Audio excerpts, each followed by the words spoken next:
Mm. Is that the word I'm looking for? This is well, obviously it's a Google Hangout, and you will observe that I'm the only person here.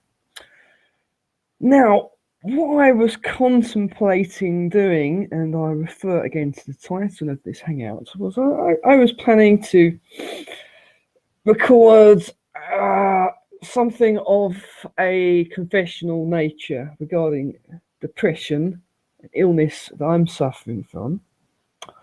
Or maybe we could say perhaps it's a condition that I just have.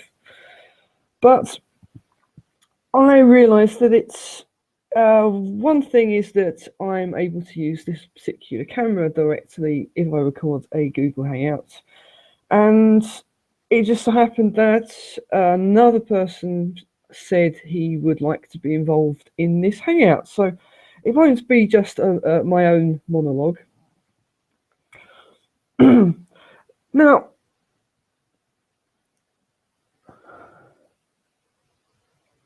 you would think that somebody such as myself, I have had,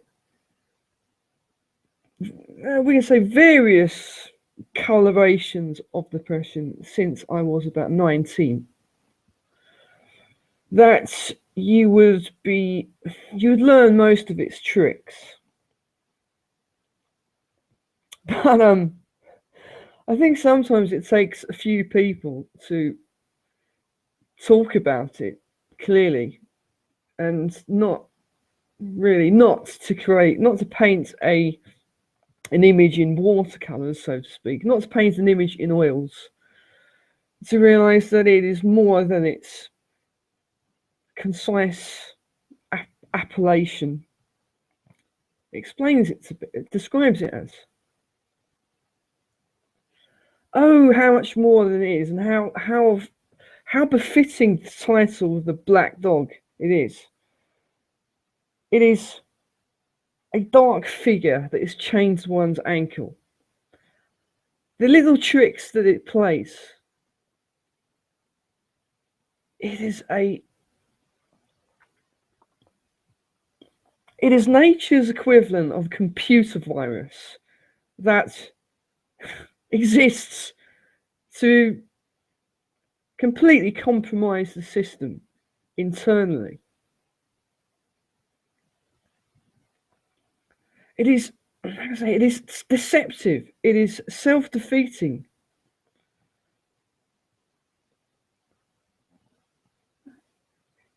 The idea is that people do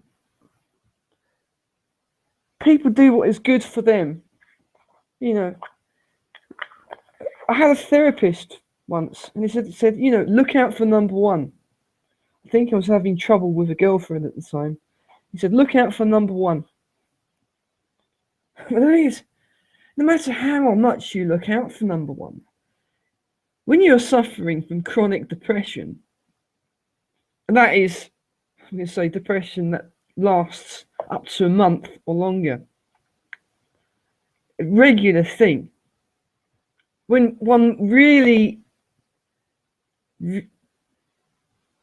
does consider eliminating themselves, or what the consequences could be, how it would be convenient to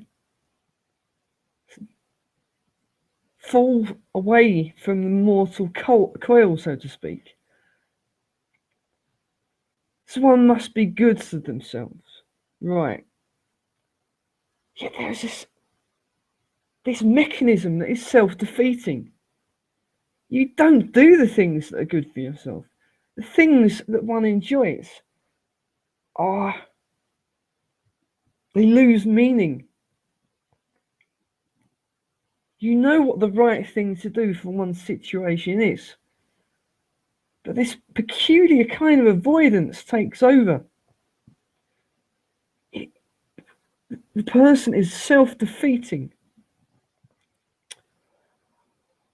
What to do?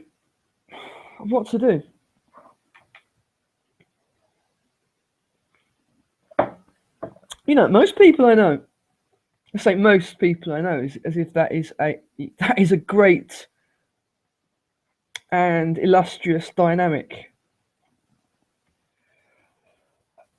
Most people we can say within my circle of acquaintances and friends, right?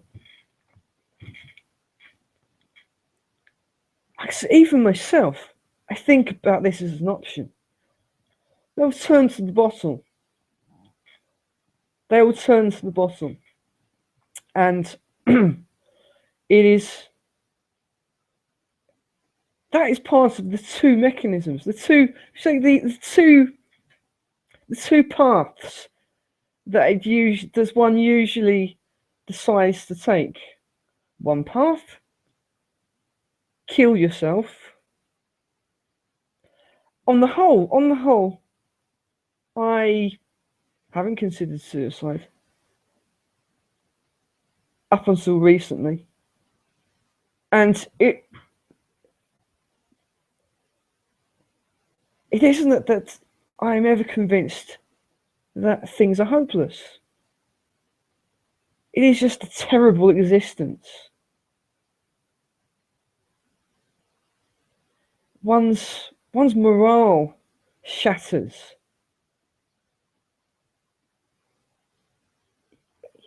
One enters conflicts that otherwise they wouldn't. There's a sense of, let's say, physical emptiness, lacking, a thirst that can't be quenched, this irritation. Things that would normally distract you no longer have any effect. Now, unlike some of us will have a third or fourth option. Certain media, certain things, activities will be an outlet, a distraction. The thing is, when these outlets are somehow, I would say, nourishing, that they may improve your situation, there's some blind spot that stops you from doing them.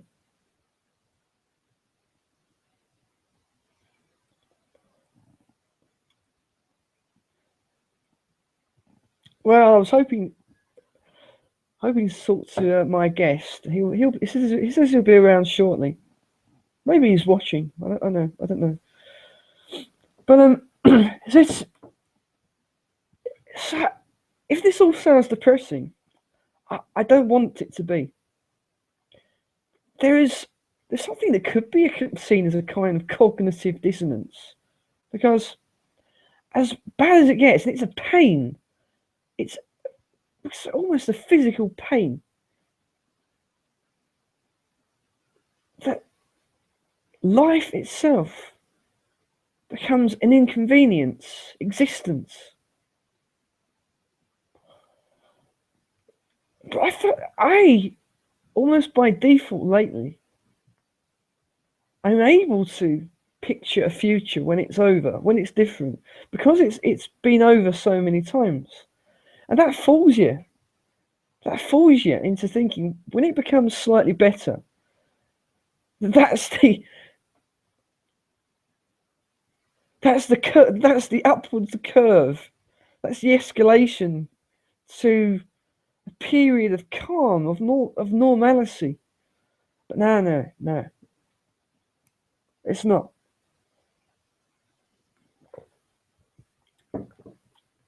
It's not.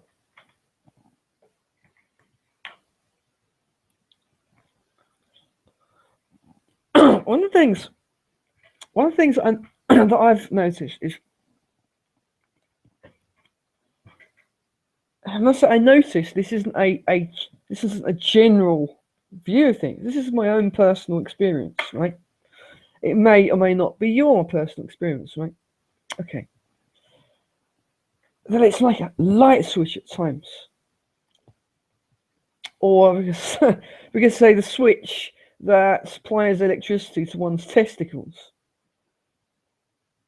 1 minute you're okay, Next minute, you're at the bottom of a pit. There's a YouTube person who goes by the name of Millennial Woes, and whoa, I was on the one hand, I would advise depressed people to watch his videos.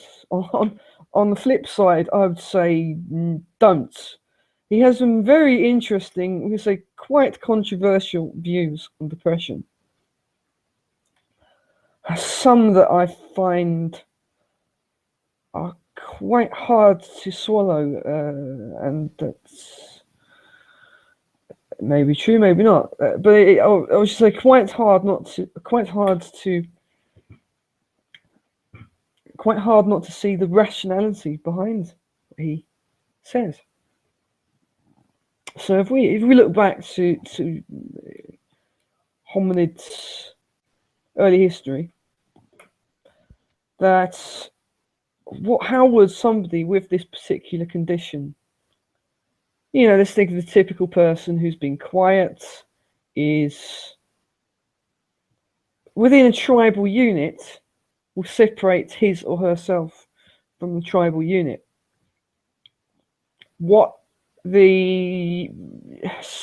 As a standard, what the effects would be? What would the tribe's reaction be? Well, it's death. So I'm not necessarily saying that this is the reason behind it, but it's quite reasonable to consider. If you're feeling at your lowest, don't consider it. Don't look into this, right? You have greater considerations, but it is an acceptance of one's failure, a loss of morale. It is a mechanism that's built into people's biology that is there to kill you. so the function, the biological function of depression, okay, we can ignore how people live now, is to kill you. It is to kill you. It's a realization you failed within the tribe. So there aren't. It just gives you a push along the way. The person would be separated from the tribe. They would be outside of the cave, and they would do very silly things. But you could say alternatively, they may do silly things that would improve their situation for the tribe. And that is the fucker, because the very fact that the depression gene is present is a sign that either it's going hand in hand with another condition that has allowed the person's genes to continue, or that somehow this or that depressed person has done a completely stupid thing when depressed, and they've somehow been allowed to exist. I don't know how much you heard of that, Slaven, but it was fantastic. Yeah, great lecture on depression and its inheritance in human Well, the thing is, it exists. Its biological purpose is to kill you. It is to make you kill yourself. Yes, and we as a species cannot allow ourselves such a luxury, particularly in times such as today. I think that you can. I think that it's more likely that people will stay. Yeah, but today more than ever, you have lots of reasons to live compared to the past, where people's lives were much more boring and they had fewer things to do, as well as much more restricted liberty. I mean, even today you have restrictions. But take, for example, medieval ages, only 5 to 10% of population could have luxurious food, could travel, could have. I think all of us today, who in 21st century, who have basic things such as, proper house, proper isolation, warm during the winter, electricity, water, toilet, we would be basically like kings in medieval ages. And and we don't study history that much. Lots of people hate history, finds it boring, useless. Yes, I agree. History is twisted. The meaning and probably certain facts of history are twisted, but the general impression of how people lived, what they did, and etc. is ultimately the same. They cannot utterly destroy that, because there are some archaeological findings, evidences, and lots of other things, and it shows that people had pretty crappy life than we have today when it comes to living standards. Well, yeah. I mean, it's not. You don't have to go back that far. I think less than 300 years ago, the living standard is better than the richest people. If you think about it, it's amazing. We have. If you look at you go into the standard. I don't know how it is where you live, but even a small supermarket, and you look at how many spices are available. The level of choice, even in a smallest shop. I mean, 200 years ago, it would have been unthinkable. I think people wouldn't. 200 years ago, most people didn't have. You buy tea. Tea is a very cheap thing to buy. It was like gold. It was like caviar or something. It was expensive stuff. It's incredible. I never lose track of that. But on the other hand, medieval man at least had a purpose. They had a place in their society. Today Yes. it's a mess. They weren't isolated. They were at least part of something like a community. I mean, speaking from my own personal situation, I'm extremely isolated. Well, apart from the internet, stops you being isolated. And I reckon, I honestly do think you can blame the biology, but I think it's morale that I think that if when I was first depressed, the thing that got me out of it was just having conversations with people, and they were often not intelligent people, but at least they were made me laugh, and they sort of were there, you know. Just Yes, thing. I mean, but Sorry, does carry on. does intelligence always have to be a measurement of someone's desiredness in socializing? No, it doesn't matter. Sometimes, No. It's what I mean. I didn't mean it's irrelevant. Actually, yeah. the thing about this person who stopped me No, I'm being just depressed, he was ask annoying. a He was question. very annoying. Oh, Yeah, but in the right way. At least he or rather he gave me a reason to talk about stuff that annoyed me that was going on at the college, and I felt a lot better. Yeah. The thing is, I think that a lot of depression is frustration and anger that we would be. yes.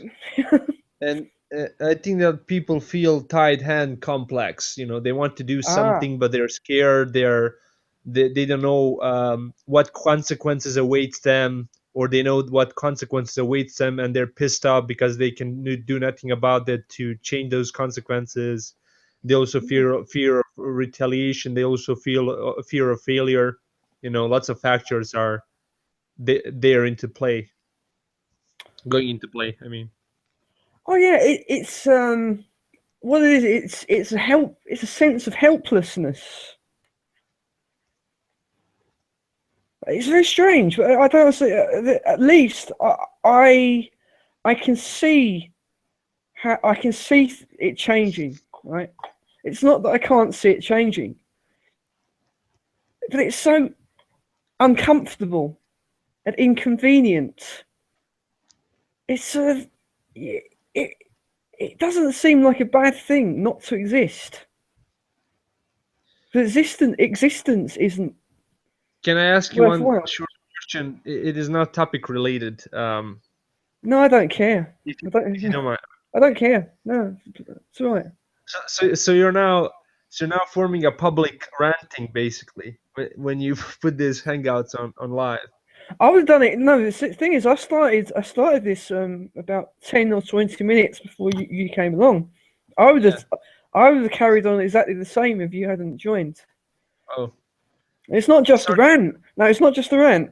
What I'm saying has been very well thought through. Yeah. It's I I rehearse things in my mind, and it would be pretty much the same. Yeah. But it is better to have input, and because what I don't understand is why is it possible to see that things are going to get better, yet sometimes you can't. Sometimes you can only have faith that things will get better. That's the only thing you can do sometimes. I have faith, but I have faith that things will get better. I know that it's temporary. I'm not going to feel as bad as this by the end of the week. It's periodic. It's almost like a bipolar thing, because it's one day is awful, next day is fine, and there'll be 2 weeks that are absolutely fantastic, and 2 weeks that are absolute misery. Uh,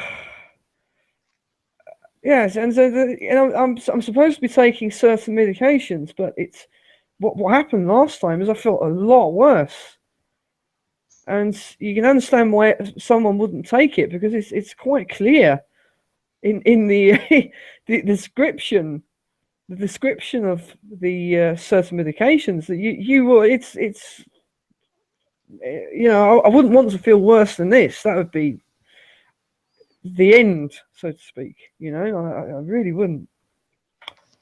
I mean, going walking, things like walking help, right? But come the end of the day, as I've noticed today, it's back to square one. It's awful.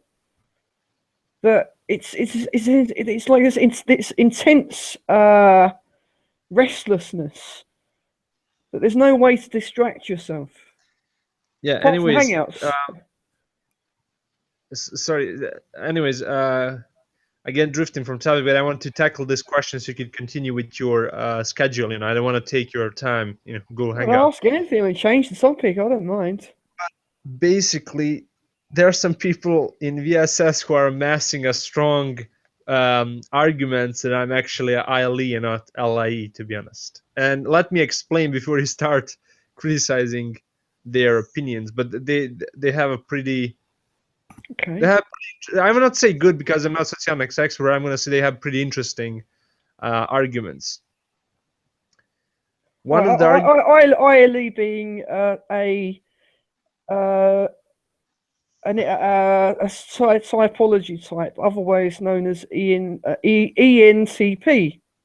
So they believe Exactly. you are ENTP. Yeah. Okay, we'll use MBTI Well, synonyms. okay. Yeah. That's the thing is, I won't. I want to only use MBTI codes because most people watching know that. But as long as it's done for the right reasons, and that what they say is interesting, that's okay. I Yeah. don't mind. Well, there it is interesting. For example, I don't remember right at the bat all of the arguments. I'm gonna scroll some of No. them on Facebook, but I know that they said that based on their prior experience, that and also typing techniques that are VI, visual identification, and also some other things such as posture, communication, and other more, let's say, relevant and could be one day scientific evidences of socionics Yeah. being true or not. They say they say the same thing basically you said about your LIE female friend in the last hangout. You said she's more demeanoring, she's more fearsome, she's more, she has a physical, she has an authoritative presence that I do not have in my presentation. And also the previous person, I mean, from the VSS said that he knew lots of NTJs or the LIEs, whatever you want to call them, and it seems to me that I'm too agreeable and laid back compared to them. They're more rigorous. They're more self-controlled when they're in interaction with other people and socially in social interaction. While I Not tend to be more always. Not laid all. back No, no. and a No, little more. no, no. For only half of it. So half of the ones I've met haven't been like that. They not at all really.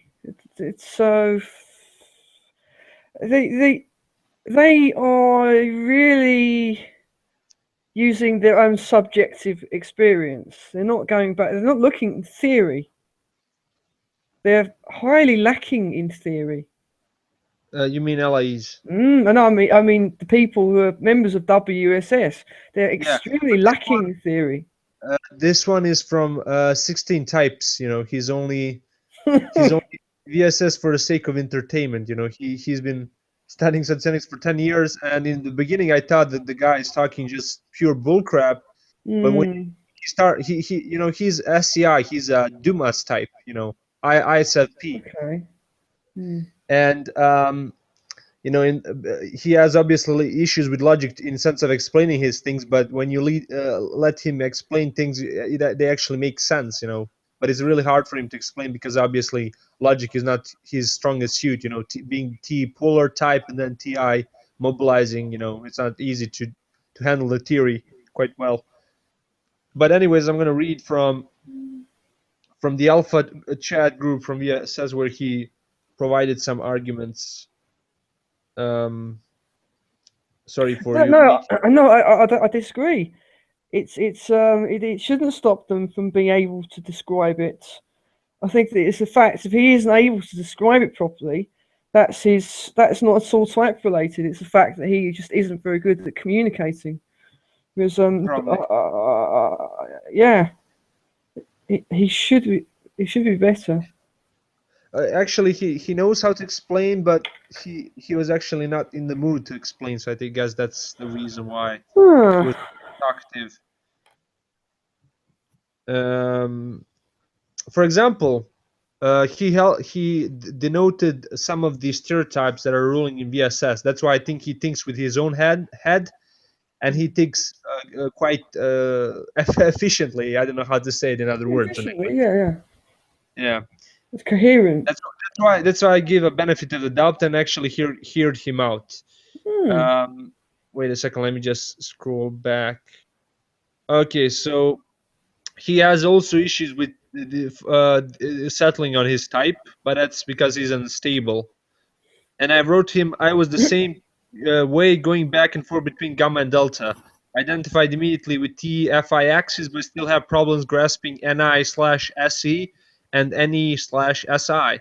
Unstable in deciding perceiving axis.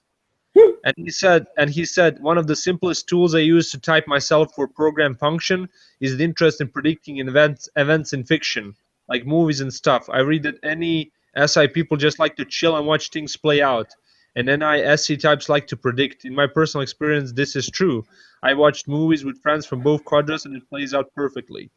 And then I said to him, I don't like predicting things, but rather only predicting consequences of my actions. Where if I see someone has talent in something, I won't hesitate to tell him he should put it to good use. And then he says, even SCE will sit there and try to say what's going to happen next. So he's basically saying that decisive quadrotypes, they like to predict events, you know, before they Hmm. engage in things, while SI, NE are more present oriented. It actually makes sense, you know, when you see the traits of the functions.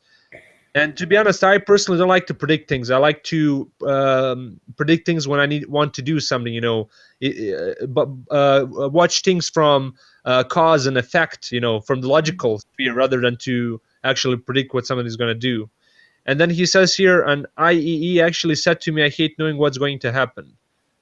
Um, okay, so I I don't. said I would say something.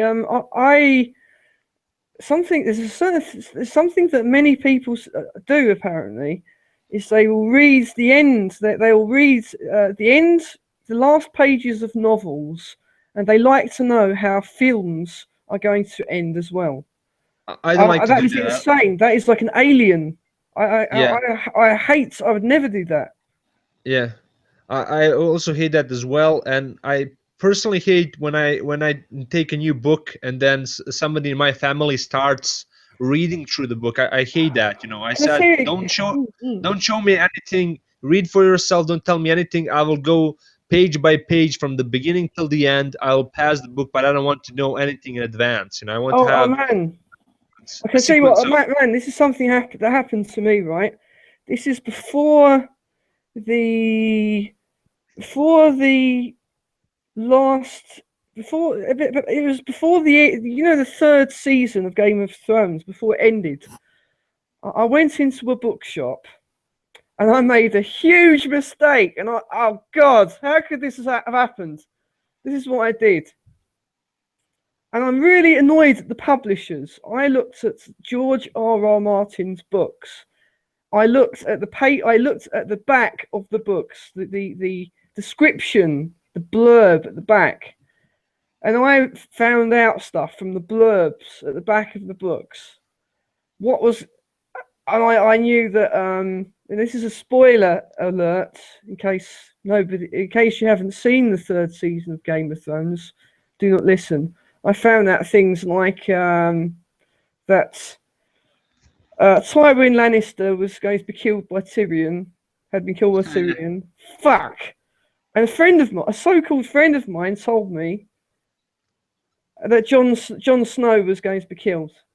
And she hasn't seen the TV series. She's just read the boring books, and they are boring, by the way. Apart from the first two, the first one is good.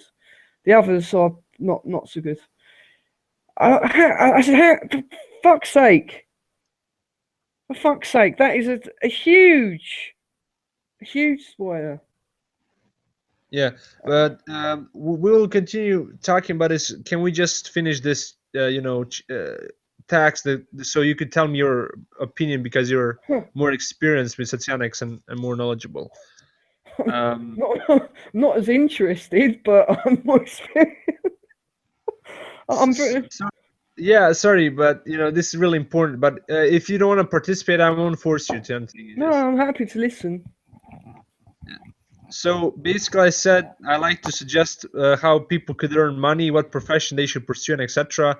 And the guy said that's development of talent. That sounds NE. And then I said I also don't like conflict, but I see justified sometimes. And then he said any polar types often know what they want to do from childhood or what they're good at. And then I said like if somebody attacks somebody or if somebody attacks me, I think then conflict is justified. I also think strong should always protect the weak if weak is innocent. Do you mean NI polar types or NE polar types? I don't understand why. Oh, okay. Any polar types, yeah, and it actually makes sense because they have any negative.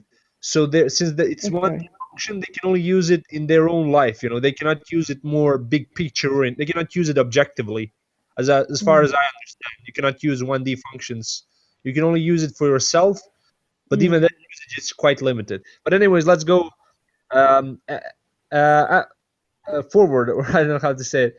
And then I said I have Batman complex or something. When I see somebody weak is being bullied by somebody stronger, I have a desire to go to Batman and kick somebody's ass because I cannot stand violence and aggression. And then he said, laughing out loud, T.I. Batman is SLE, Catwoman is IA, you're welcome. And then I said, Batman is ESI or LSI, and then he said, incorrect.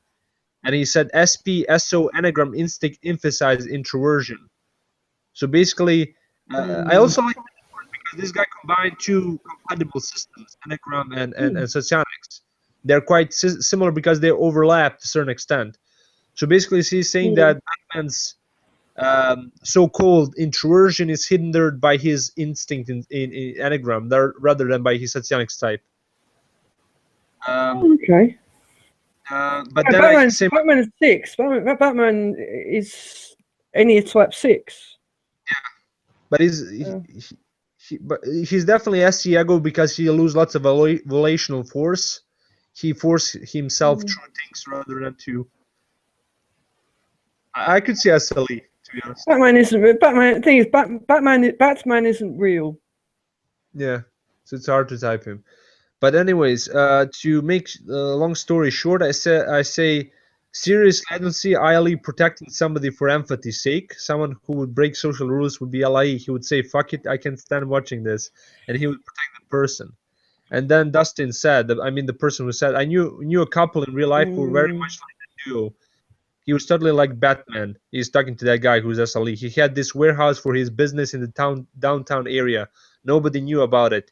It was a small business with like 5 employees. His girlfriend was Aya and everything. His warehouse was like the Bat Cave. Ali will protect Effie creatives. That's interesting. I never heard this. And then I said, what about desire to implement my ideas in reality rather than talking about them? He said normal human behavior. Whoever wrote that needs to be slapped. And you know why he said whoever wrote that needs to be slapped? Because I was referring to alpha values. People are generally promoting that alphas are just talking bullcrap and theories, and they don't do nothing. They only philosophize. No, no, no. But there's nothing they say is that serious, really. Yes, yeah, but he's denoting here the stereotype that alphas are only, theorizing and not doing anything in their lives. And This is great. Yeah, it's a lot of generalizations I'm hearing here. but this is accurate what he's going to say. He says, "I think Mm. lots of ideas are often impractical, but that doesn't stop a driven alpha from trying." That's good what he said. Well, what is impractical? That is very subjective. What is practical? What is impractical? Because Yes, the, but the the practical thing is really will seem impractical to most people. What is seen as practical is obvious. We could both go and work in a minimum wage job. That's very, that's the fastest route to some money, to a job. Or it's a lot of what seems impractical to others has a lot of use, but it doesn't have an obvious use. You know, but I do understand in a way. yeah, he probably meant in general way. Mm. When it comes to status quo, they're impractical, but maybe later, when people realize their implication, they start changing their minds more. But anyways, um, he says that people who present alphas as only people who theorize and actually did not try to accomplish their ideas don't know too much about it. Okay, now I'm just moving quickly to the end of our discussion. He says, I'm also trying to bash the jacks. Pardon me. No, um, that doesn't matter. The Mr. J, the Mr. J Sotsianics administrator, who says that there Mm. are kinds of revolutions, beta teamed and gamma teamed. And then Dustin says every quadro has a revolution. Mr. J is cool, but he doesn't always get it right. I wish people would stop saying only X quadro does X. It's dumb. And I say, yes, it's too idealized. And he said, you'll find people in all quadrants who value capitalism. Same thing goes with socialism. And there's absolutely no correlation with those stereotypes. And I agree because when I was in Gamma group, lots of people lots of people suspect that they are not Gammas. They're successful business people who work hard, who earn lots of money. And just by being, successful businessmen, they think, I'm LIE, I'm a business person, I work hard, I'm ambitious, and stuff, and really that's really stupid. But Well, anyways, well, well. When it comes to socialism, or politics, it depends how deeply people are immersed in them. But the thing is, you have to understand that most of the people in the typology forums are Americans, and or at least are very influenced by the West, they will invariably be left wing, liberal, what we call liberals, because that is the convention. That is the only voice they hear in the media. So that's really there's all types will be socialists. It's the convention. Really, they are conservatives. Being a socialist is by definition being conservative, because most people are. It takes quite a bit of deprogramming and to really see that it is, well, from my perspective, as I've experienced it, that it isn't the truth. And actually, the very, very, very committed socialists almost certainly belong to certain types, because especially certain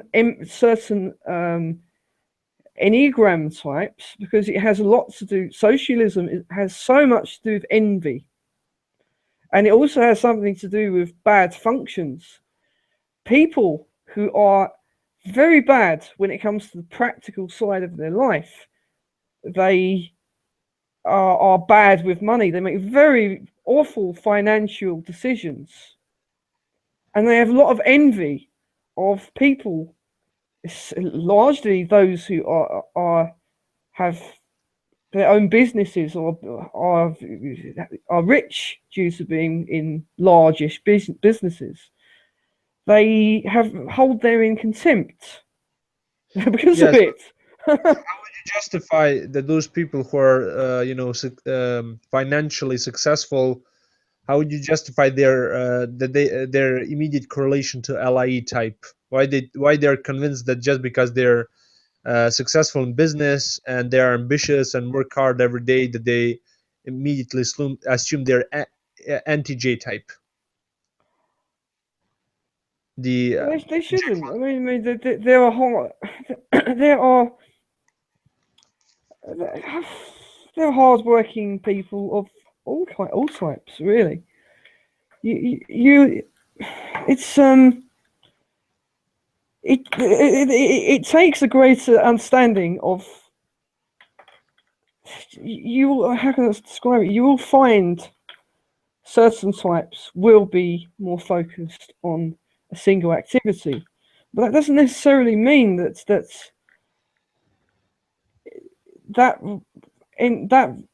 culminates in success. So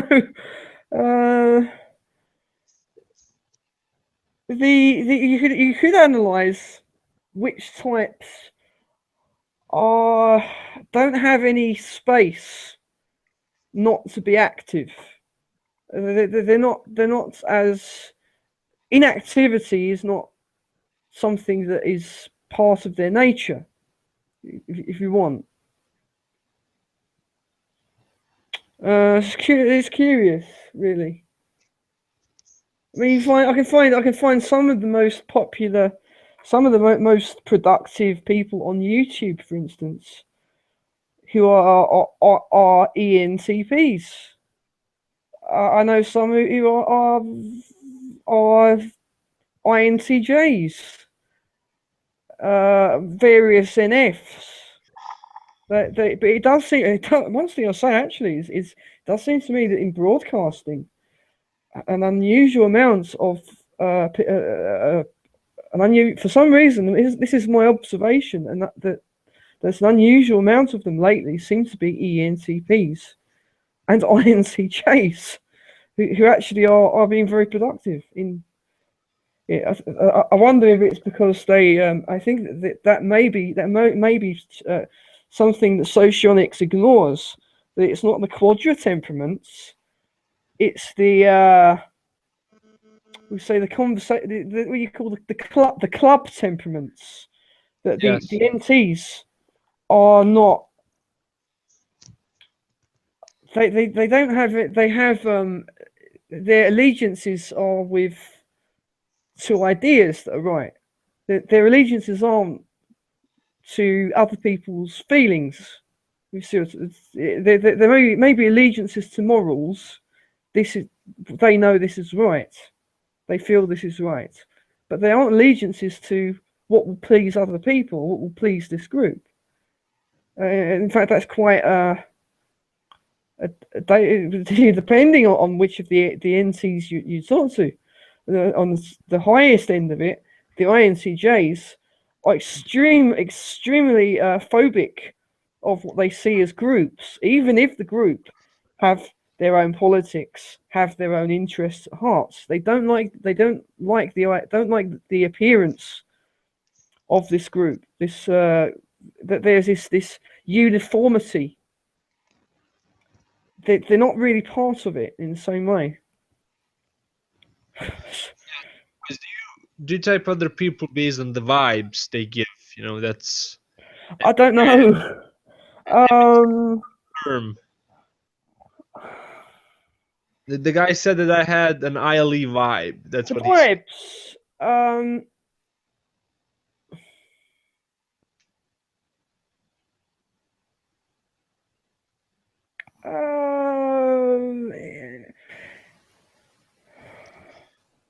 Also, another argument. No, I'd say directions. No, I'd say directions. It's more it's more their concerns. It's what they're concerned with, and it's a vibe. Yeah, I suppose. But he got this vibe from text that you've typed. No, he said he watched my videos and he said I present.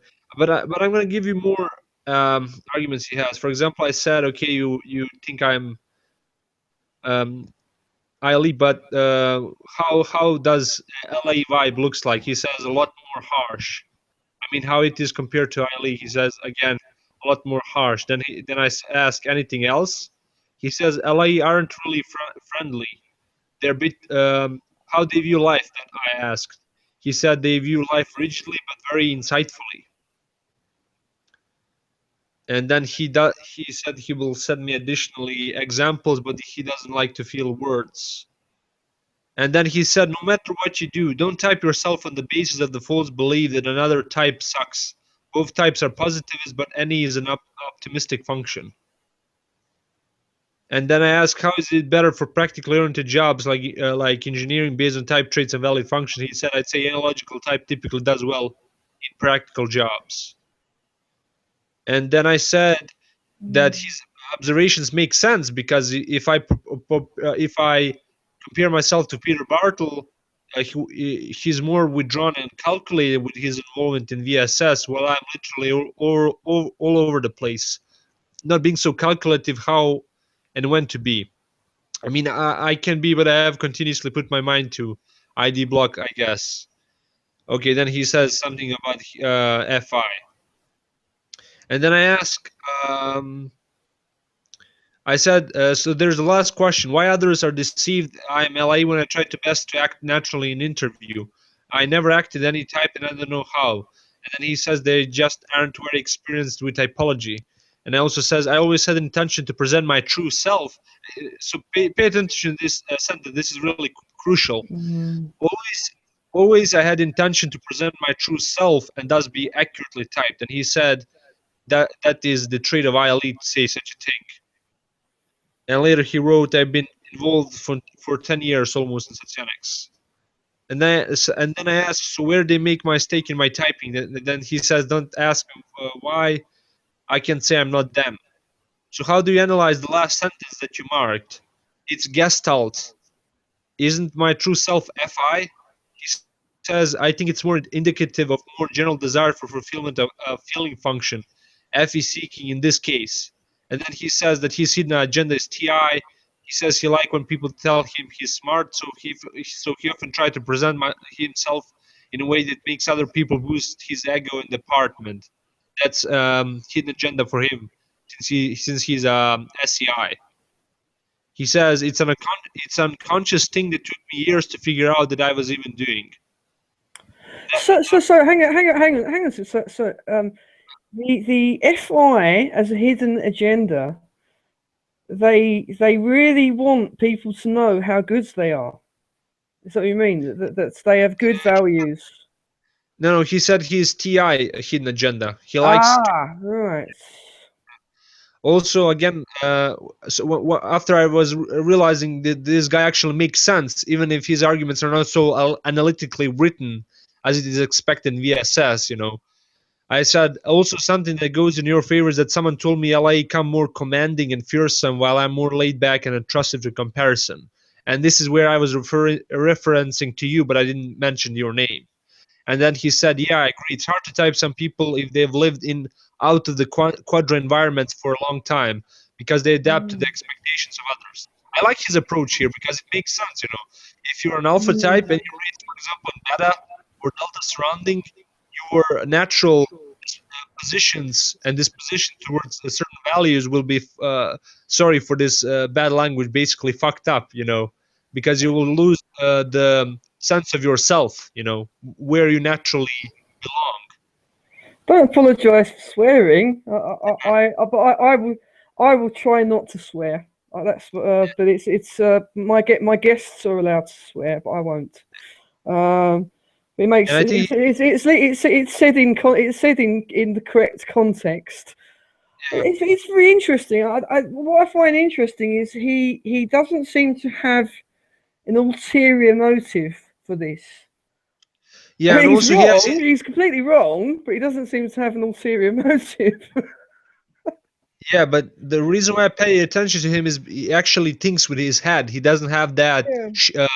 cattle mentality lots of No. people PSS I, possess. He thinks with his head. it is. That's fascinating. That's refreshing to find today.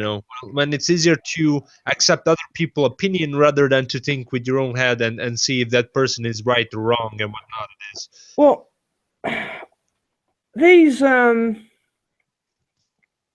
these typology groups, right? They are well. I haven't got many subscribers, so I won't lose any. They are so female dominated, and they are. It's who is friends with whom. I don't know about 16 types. I've very rarely, as you probably know, I don't get involved with forums very much, and I'm very happy about that. I only look at forums if there's something I want to find out about, but I don't really get involved. It's but I can say some of the things I've read on 16 types. Quite a lot of people will be putting a lot of effort into sounding like they know what they're talking about, but they have no idea what they're talking about. But it's interesting. It's interesting, especially about how the types, if they are in other quadrant environments, how they will be rather different. That's true. That is certainly true. Yeah, I mean, I see your criticism, but I still think you should at least acknowledge his effort that he at least attempted to You're have tempted, his own, yeah. yeah, his opinion. But I actually think it makes sense because I was watching this LIE interviews of people Hmm. VSS, and I just like I said many times to you, I have hard issues relating to them. But I was watching some ILE interviews like Steven Spielberg, and obviously we are totally different people of different age, of different knowledge, surroundings, and I could actually see myself being in Spielberg years and actually talking like that and mimicking and expressing myself. Well, you You know, do one thing. I mean, one Lee-ish traits that I experience that you display is you will have a very deep. You will change interests rather a lot. yeah, For instance, recently it was astrology, and yeah. the most important thing about it is its novelty, and that you how can I put it that It's constant exploration. It's hmm, never settling onto something. that's the thing. Is I really do. I really wish that people would just. I mean, all people, all these types, I wish people would just try things rather than judging them before they've tried them, right? So many. I mean, I don't. I haven't told you exactly why in detail why I don't agree with astrology. I believe. I mean, I'm not going to. I'm not going to. I'm not going to ask. You know, I'm not going to be one of these people who requires that for scientific proof of certain things, because it's not possible in certain areas. But what I do notice about those who are most skeptical people when it comes to astrology and other things is that their analysis of them is very superficial. That they in the way they don't just, I can say, they don't dive into these areas objectively. They're entering these areas very subjectively. Really, the aim is to disprove. And I'm going to say that there's a law of logic that you cannot prove that something isn't the truth, and I think that is nonsense. Is yes, people can. You can say oh, I'm going to prove. If someone would say, "Oh, the Earth is flat," I'll say I'm going to disprove. I'm going to prove that isn't. That's your negation. You can disprove a negation, so that isn't true, right? I have experienced, but it's a very useful quality to just enter these areas, right? Really blindly, if you see what I mean. It is useful. How can something going to some how going into something blindly can be useful? Well, blind. Okay, I'll say okay. Without preconceptions, just to study something, right? Without You mean like preconceptions. Oh, this is probably nonsense. you mean like objective approach? You know, not taking sides, just seeing And, things. yeah. I mean, experiential. Yeah, without any Hmm. BS and BSs. Yeah. Um. I mean, my method is like this. You know, I don't have any opinion about anything until I studied in depth. And when I studied in depth, I compare it to other existing things or systems, and then I reach my verdict whether that is correct or not. So I would never, reach fast conclusion like you are, not because I can, but because I don't like to. Like you tend to do, like saying immediately astrology is false, because of this and that. Well, no, it isn't like that. Because I really did. I really have studied it. I really have. But it's no. Thing is what the study into astrology actually came up with some very interesting things, but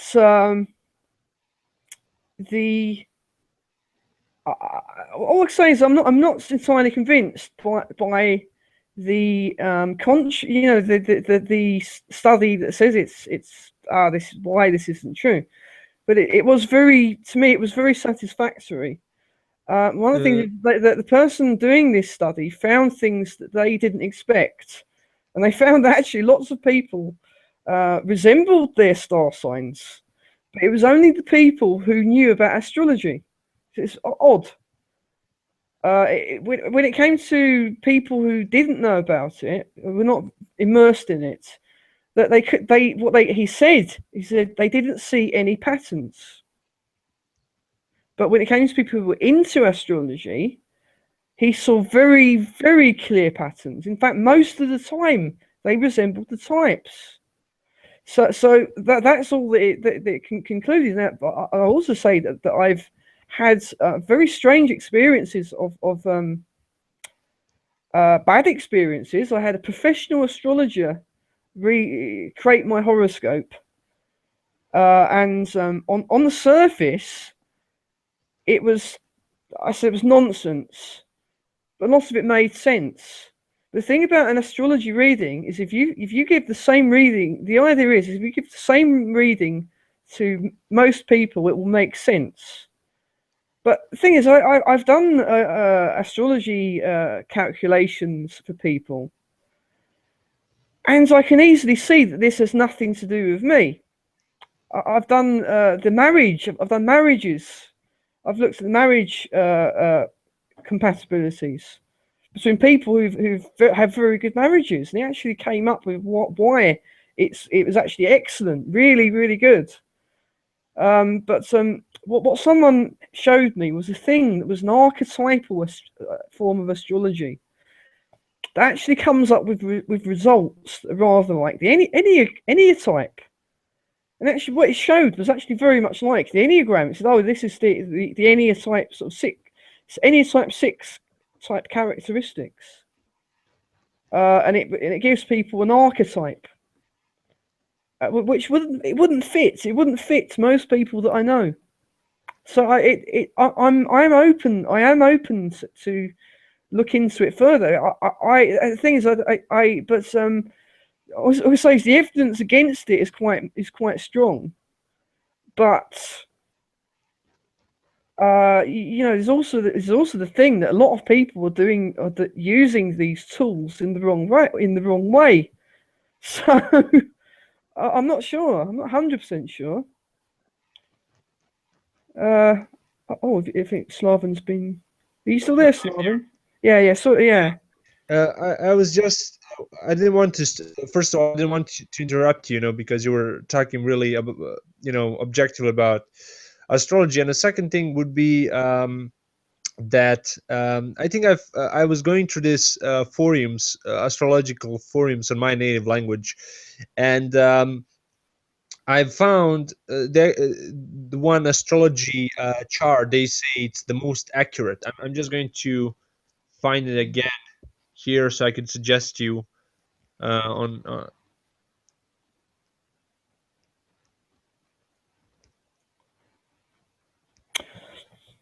So I could suggest you so you could see for yourself. I'm just trying to find it. It's actually on game page. I don't intend to go in it. Well, Wait a second. I'm going to try some forum because they're most of the dating sites have people were able to choose their star sign and have that to be visible, honest. which I think is silly. Another issue with this natal charts is sometimes we're not our true self. For example, we would like to war, but we're or we would be more compassionate, but we are selfish. We would like to, we think we could engage other people in conflicts, but we're scared or something like that. So when they tell some of these things on natal charts, maybe they are accurate. Maybe that's who you really are. But something happened in you that is causing you to be maybe coward, to be too withdrawn, to be too aggressive or something, and then you're portraying the image of who you aren't actually. It's not your natural instinct. It's not your natural impulse of behavior.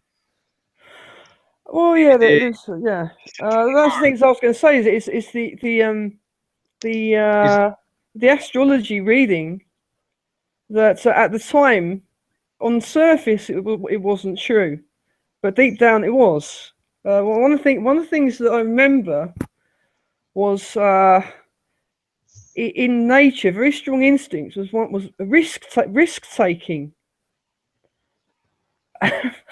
and there are certain other things in the astrology reading that I'm not going that I now know are true, but I'm not going to go into those. To do with my love. Well, it's nothing illegal. I'll tell you. It's something to do with my love life. That actually was very alarmingly accurate, but I didn't realise it at the time. What?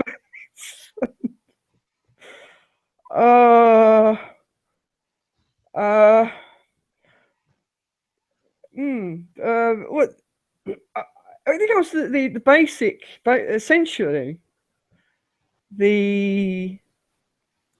I think I'm what you'd call fixed. There are fixed signs. There are types of zodiac signs that are fixed, and they have more exaggerated qualities of the zodiac sign. Would you say that's true? Sorry, could you repeat the question? I was. Well, there are fixed. They're fixed. They're fixed signs. They're fixed types, and they have more pronounced. They're more really. They're more like typical version of their astrology symbol, right? And that is what I have. I have, according to somebody, I have a very unusual alignment. In fact, so I have most of the Scorpio qualities are very, very. Yes, but what's your main zodiac sign? Your Scorpio. in which zodiac sign is your sun? That is. The sun sign is Sagittarius. For me, it's sun in Aries. I should be Mm. natural EJ basically. You know, it says for Aries they are natural leaders, they're natural pioneers. They're people who like to enjoy to be in a moment. They're hardworking in sense of their natural state is to pick a goal and then invest him or herself into that goal. And I can identify with that. You know, that would be my perfect life for me. You know, where I would constantly work, I would constantly doing something. It's only another story why I lack motivation and consistency. But that No. Those these. It's not EJ. Those. Yeah. That does actually. That does make sense. Yeah. Yeah. Yeah. Um. Yeah. So. But so I say that those qualities. I think most of the NTs have are they are happier when they are applying themselves really. And also both of the both of the NTJs, in fact, are not. A very good socionics person said to me, the INTJs, if they don't apply themselves, if they don't do something useful, they just wither away. But their curse is that that may happen. They may not apply themselves. You know, they can, you know, wandering around. You know, yes.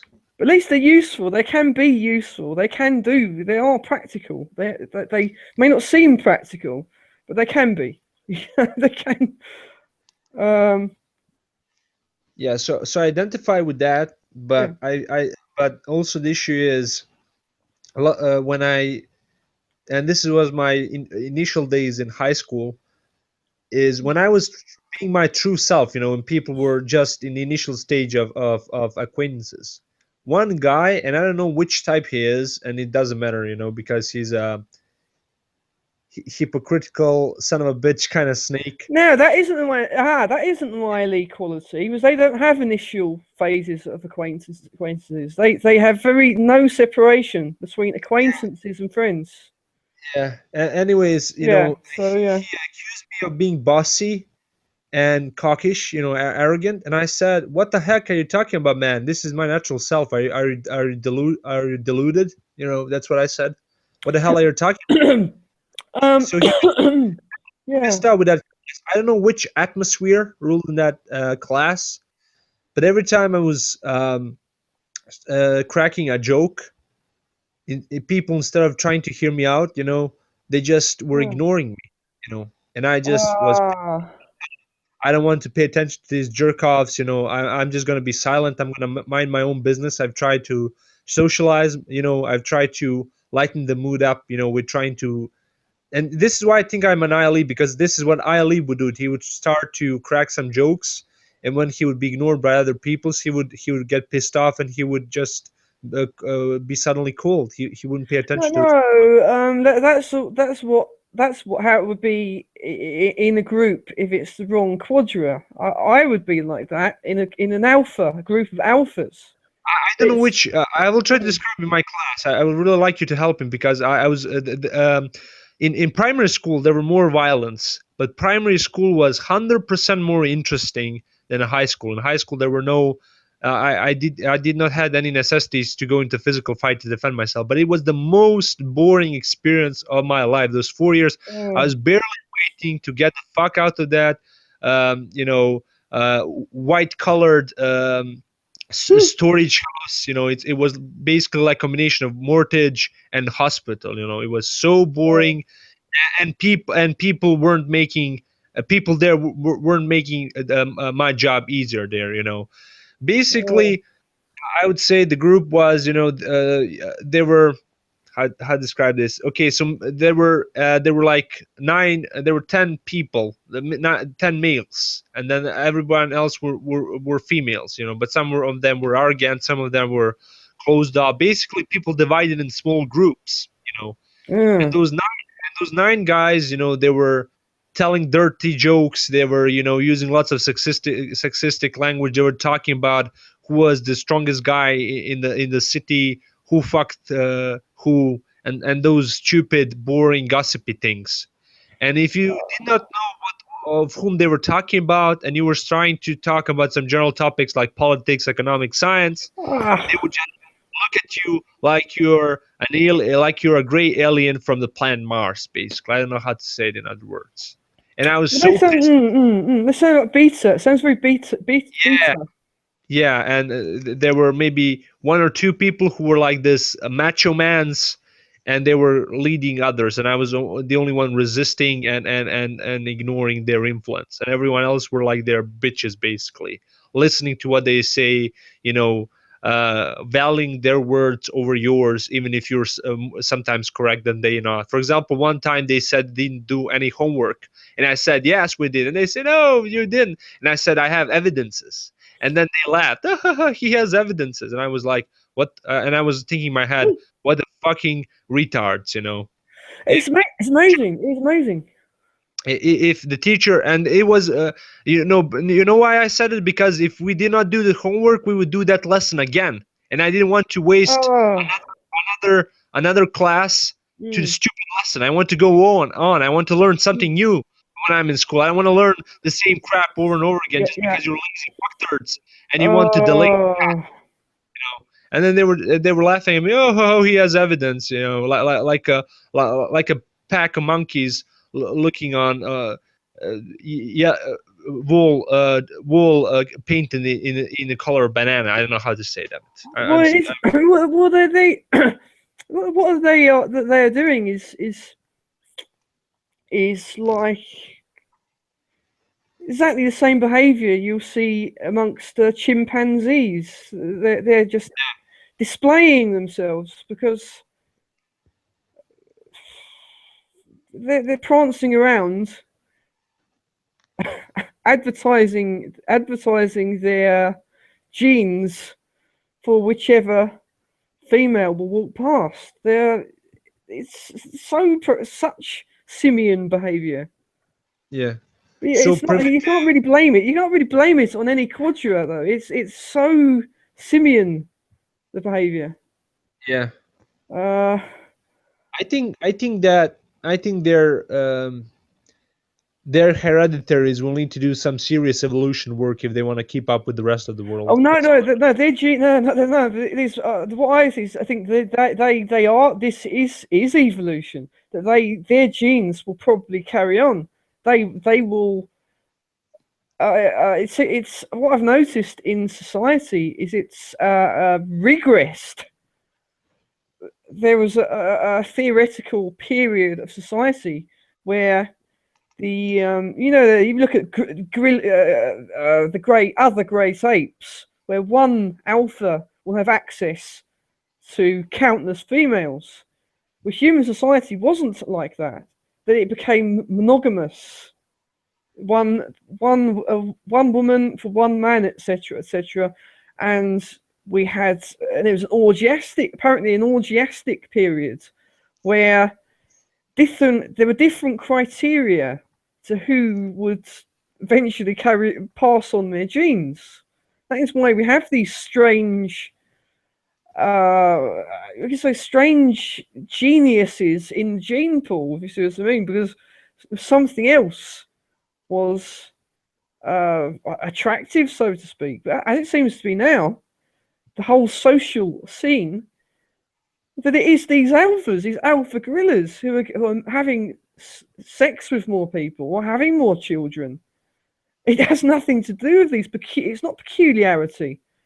It's whoever goes down the gym or whoever decides to be out the most. that's what that is the those are the mating criteria. So if you go out the most and Well, it's a numbers game. The person who's out the most, right? The person who is talking to the most women are most likely to pass on their genes.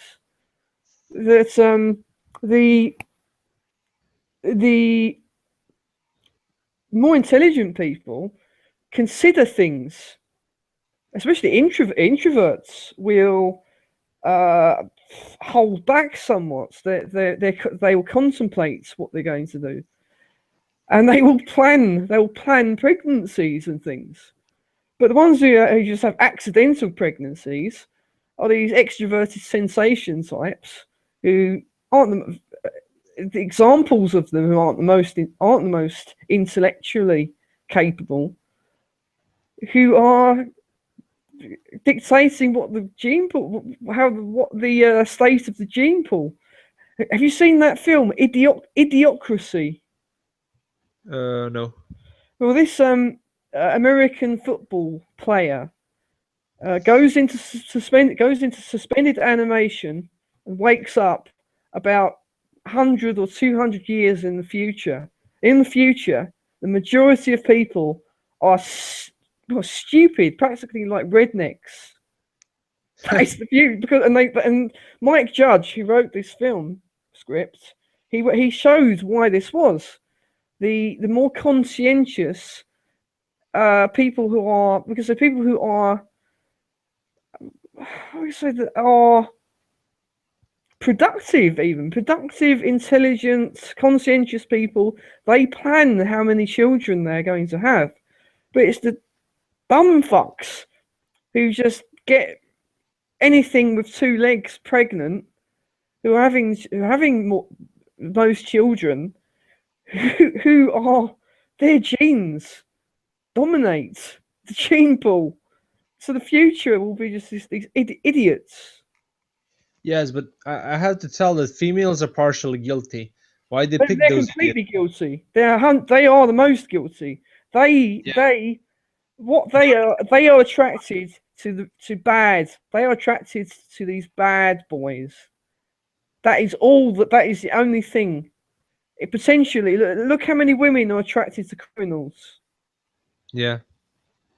So sorry, I hope I didn't seem like I was interrupting. So maybe in the essence we can say that females are the dumbest of them all because they don't hold back their instincts with reason. Uh, Picture thinking, and they also don't care about the destiny of humankind. And you can see easily lots of men in the past, saints, revolutionaries, politicians, generals, yeah. have done all these great deeds for the It sake of isn't. It isn't. It isn't. It isn't part of female nature yeah. to think about society. They think about their own comforts. They don't think about the nation. That is why, and their mothering instincts are the reason there is this refugee crisis. They're completely responsible. They haven't thought ahead. They think, "Oh, I feel so sorry for these people." I don't think ahead. That's what the consequences might be. They're not. They have no loyalty to their nation in the same way. Yes, that's true. I mean, there are exceptions who do. There are always exceptions, but the Say great majority don't. we're probably the most liberal or media on the West when we are talking so freely about female, male nature and whatnot. I think if we were some sort of official channel, we would be so censored badly they would eventually shut us down. after one episode? Oh, they could. No, no. Well, it depends. It depends. There are certain radio stations and presenters in the United States who do talk about things like this, but generally, if you want to become, I mean, now they made their business. They made themselves famous in the 1980s when it was more acceptable to talk about these things. Generally, I'm actually going to disagree with that in a way. You aren't going to get become a presenter of MTV if you have anything vaguely against feminism or opinions that are against the Democrat, social Marxist, cultural relativist majority viewpoint. But there are people on YouTube who are very successful and earn their living by creating anti-feminist, anti-socialism videos. So it can pay, but television is it depends. You probably aren't going to have your own TV show. Yeah. With these views, but you could be a writer for television, and you can still put in some of these ideas. I've been watching The Walking Dead, right, lately. Again, I stopped watching it. I'm up to the 5th. I finished the 5th season. They actually put in quite a few ideas that seem to show that they don't really. They're almost promoting a conventional, the conventional way of life, is the one that would survive when it comes down to it. And the most immoral of the characters were actually the way they held themselves. They were actually liberals. They actually were like hipster types who were cannibals. And I can see that they're not. I don't think they're 100% Democrats who are writing that TV series. I mean, they don't like the extremes of conservatives, but they're not. They're. It's quite surprising. You can see who they view as being quite questionable. I'm actually at this stage. I wonder if they've changed the writers the writers' politics have changed, because it seems to me that the characters who the societies that fall apart are either naively conservative or conventional, or social liberals. So it's almost like they're saying that, well, the slightly right wing libertarians or conservatives, they actually are in the right. It's the moral people with morals can see what is. They will have the right internal sense of quality of people. What is right? What is wrong? They have a sense of who their allies are. Those who aren't, they perish, so to speak. Unless you're a zombie, then zombies have no politics. They just eat people. But it's quite cute. Well, it's hilarious that the worst characters are liberals in this TV series. Sorry, mate. Carry on. I'm not very good at conversations. I have to be more liberal in my ways. Yeah. Sorry, Slaven. Please continue. Actually shows Socionics monologue dichotomy. You have two ways of communication. Socionics types. You have those people who speaks in chunks of time. It's monologue. And you have people who prefer Q&A, basically questions and answers. Yeah, I speak in monologues on the whole. That's why you'll see quite many certain ILIs are very happy to have Google Hangouts with just them talking. Yeah. I mean, I like to listen to people. I do really like to listen to people. But Yeah, but I think that if the world continues like this, I think some sort of a docile version of North Korea for everyone would be great. And I emphasize the word docile, not this extreme they do there, but definitely some regime where there are strict rules and limitations, and you fair and you're fairly acquainted with things which you can do and which you can't do. yeah, but benign dictatorship. I can't when I watch it when I watch I see one thing North Koreans seem to have is they at least seem to have a culture. They seem to have a very clear idea of what their culture is, as far as I can see it. There is a certain certainty that the Western Europe, Western society is lost. Even Italy, in Italy, women aren't married. Women and men aren't marrying. Italian society is committing suicide in the same way. There is no longer the family unit is no more.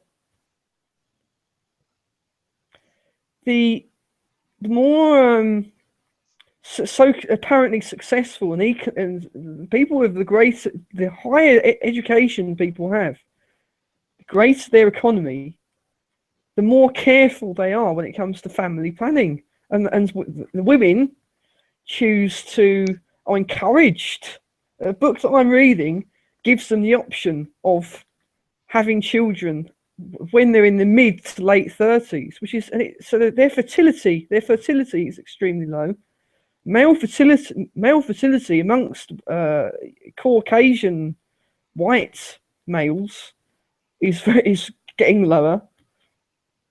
It's almost like I can see Europeans becoming extinct. In fact, they are. The level of reproduction is on the level, so close to being on the level when a race, the extinction point. It's that extinction point where they cannot reproduce the numbers of people who die. They cannot look after the aging population. There has to be some kind of a catastrophic pandemic to really, I suppose, to hold back overpopulation amongst people who don't produce anything. They just absorb. They just consume. Most people don't produce things. They're not farmers. They're consumers. It's so depressing. I think it's far too depressing a subject. Yes, and it seems people don't have developed consciousness about that. We're not. No, they don't. They don't. But the thing is that I'm going to use an example of somebody I went to college with, who told me about his parenting and his parents. He's a millennial. He's 20 something. His parents would just didn't take care of him. They just stuck him in front of the television. That's their parenting. And what's your experience with those children who are raised by TV instead of parents? Oh, well, the worst one I met, she could barely talk English properly. She couldn't speak. She spoke in baby language up until the age of about 9. That's something. I mean, in sort of, I say sort of the I'm Generation X, 30 something, and you say, so we say around sort of 20. 28 to 39, that sort of that generation.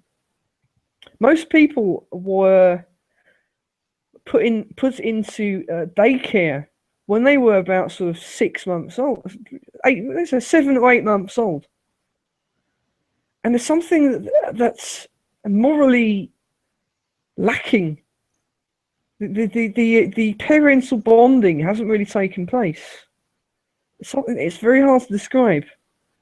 So would you say that our civilization compared to the early 20th century, would you say that is in worse condition than it was when it comes to human relationships? Yes, definitely. I can see it. I'm going to say even before that. When I've watched children's television from about 30 years, about 30 years back, we can say. And I heard how the children talked to each other, how they spoke to adults. And they were very good, so much better at expressing themselves. They seemed really concerned and curious. But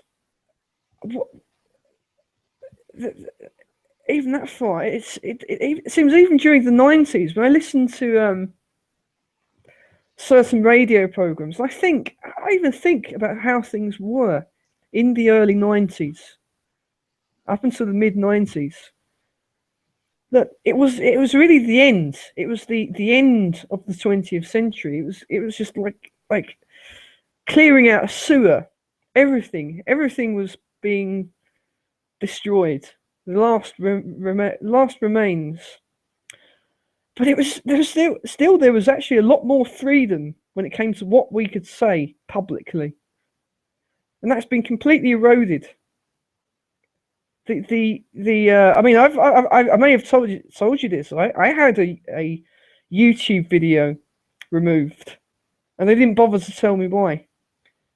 And that happens in media. That people are fired, and then they're not told why, or it will be for some very, very minor thing, when in fact it's the sort of upper management that think no, they're question. It's not safe to employ them anymore.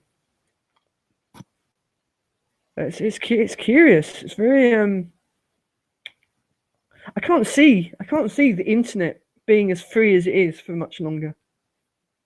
I can't imagine it carrying on. You see, you have YouTube that is becoming more restrictive. That people's videos are taken down for the most for political reasons. Yeah. Sorry, I was cut off by something, whatever it is. So I don't know. I just don't feel natural in this society. I feel like an outcast, like a natural outcast. My whole approach to the world, it seems like it's totally outdated. It's radically conservative. It just doesn't fit here.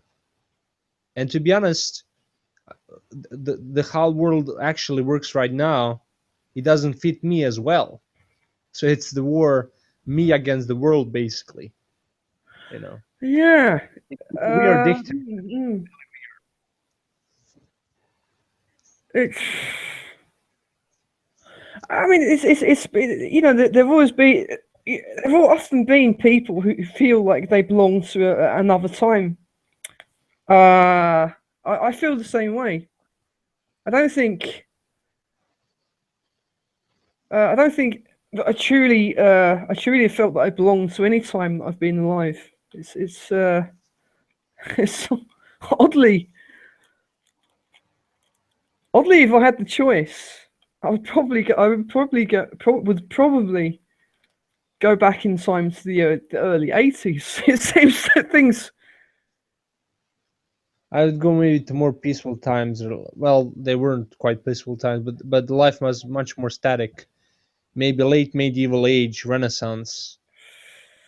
those periods. They weren't as peaceful as you think. I mean, a lot of people would like to go back to the late the 1800s. Life was a lot more dangerous in those days. On the whole, there was a lot more violence in European society than there is now. I just cannot believe that. There's a lot more violence than there is now. I mean, people. There was a thing called the gentleman's knife. It was, on the whole, London society was a lot more violent. There was a lot worse crime. When people went on holiday, went on vacation, people living in London, it was actually unthinkable if they had any kind of furniture that was slightly attractive, we can say, slightly expensive. They didn't leave it in their house or a flat or apartment. They actually paid somebody to store it, because it would be. It wasn't that burglars would just steal their some belongings. They would completely empty a house. And street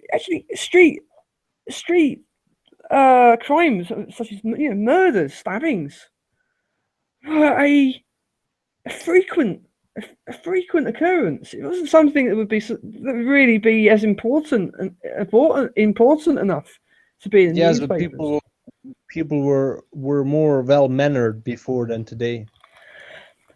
But they were, but I wonder how much of it was because they were in fear, or how much of it was natural. Yeah, I think you would find that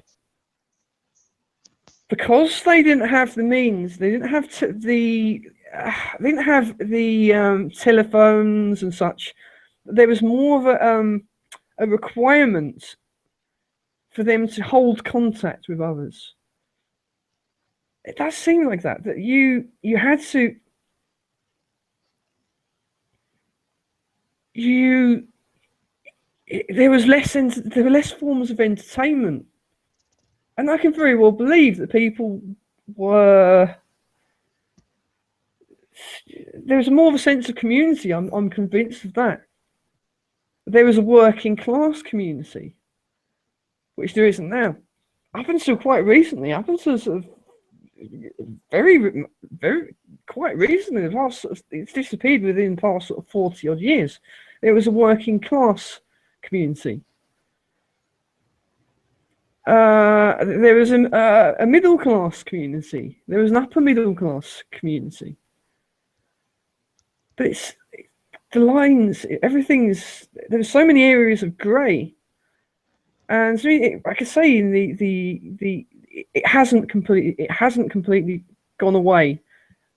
The way I think it has where you are.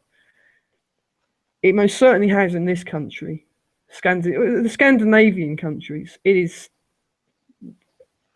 People isolate themselves. It's said that about 80% of people in Stockholm live alone. How good is that? People are social animals, right? Yet there are so many options not to be social, and that's a good thing. That is a good reason why people get depressed. That's part of it. They are lacking contact with human beings. It could also be, in your case, you're saying how society doesn't fit you. It's what you've said to me in the past. You don't seem to have a place to meet people who are on your level. Yeah. But there might be somewhere you haven't thought about. They have the same interest. They don't have to be on the same level. Right, but the thing is,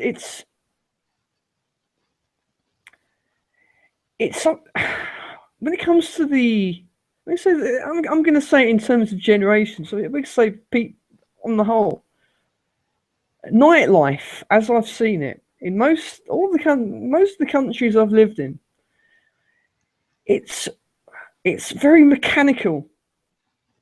It's a case of people have to get as intoxicated as quickly as they can, Yeah. and it's competition. Who will fuck? Who will fuck? Who will find someone to fuck? And it's meaningless. That, you know, to me, it's meaningless just to Heartless. pay attention to that. It's meaningless. It's very mercenary. Yeah, It's that's a good word. That's a good word for that. Guess what? It's just things like nightclubs or meat markets, and everybody's under such close observation. Who is hot? Who is not? How much money have you got? What do you work with? The first thing people will ask, especially the female varieties, what do you work with? How much money have you got? In other words, you know, it's tragic. I think Yeah, and I just cannot stand such a structure of society. It is not oh, it is not in the spirit of my existence. I don't know how to say it. You know, basically, I dream of this society that is only focused on progression, on both spiritual and materialistic development. You know, maximizing the potential of planet Earth, expanding the species. You know, fighting even others. You know, that's science fiction. I know that's no, never. no. Actually, it's not. I mean, no. It's never gonna. But, you know, it's a great dream, if nothing else. Uh, well, the ideas of that nature are more likely to reach more people because of the internet. And there is that. That's a positive thing. Is like-minded people at least have a means of meeting each other, whereas once they wouldn't have in the same way in as many numbers. It's it's it's all very convenient.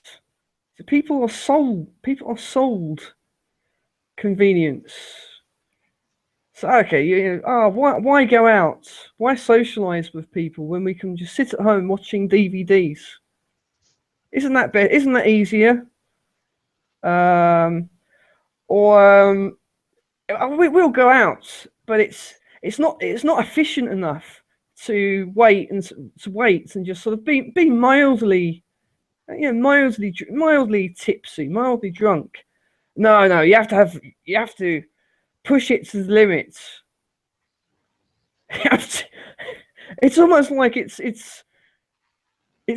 it's almost like a species that is sort of expecting its own destruction. It has to do everything. It has to just take it now whilst it can. Get as drunk as you can because there will not be a tomorrow. Don't plan ahead. Don't plan ahead. So, how would you type in Socionic's terms this hedonistic, enjoying the moment culture that is spreading throughout the world? That That sounds SF, to be honest. oh The yeah, socialist.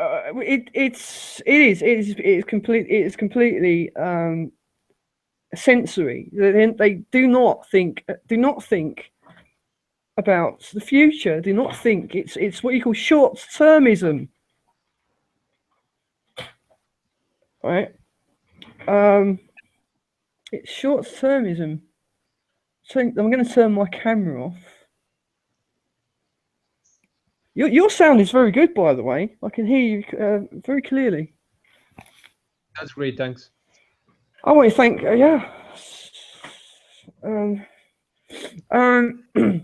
I mean, come on, right? I'll go to any bar, and 80% of the people there will be ESFPs. Just guarantee it. It's ESFP. I think I'm not going to say. I think quite a few of the SJ types will be there as well. But you have to understand that what we meet are, I mean, in general, not just the social life in general. That the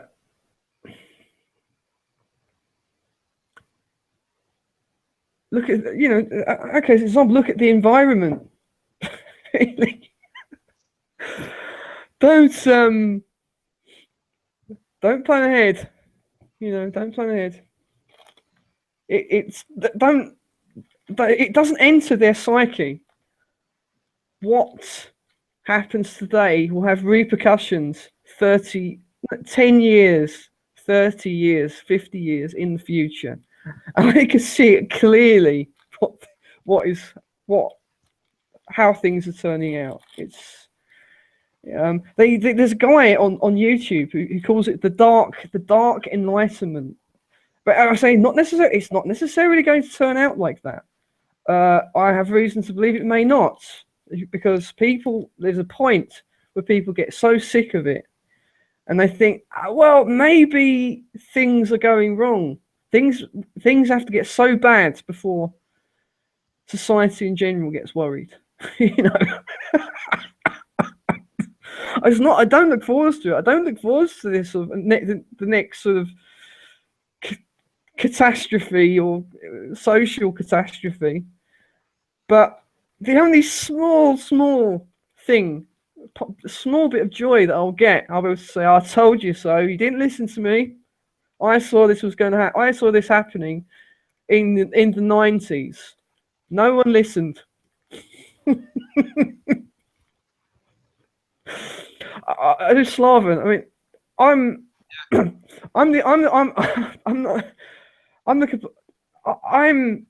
I take this so seriously. How this moral decline, I take it so seriously that I really contemplate doing what the American founding fathers did, to just fucking off, finding a few people, going to some island and saying the rest of society can go fuck itself. We will start a whole new country without these stupid feminists, stupid social Marxists, stupid macho man, cavemans. These sensory types who are only thinking about their bodies. Sorry, you know what the greatest irony is? Superficially, those macho men seems to be the strongest. You would say, they think with their own head, they have strength, they have strong charisma, but they're actually the strongest pussies when it comes to mental thought, when it comes to using your own hand to think and make decisions. They're the most easiest to manipulate by females, even if they are the toughest in the herd. Oh yeah. They're the most confident and whatnot. Oh yeah. They I mean, it's one of the They are so they live for these females. They're addicted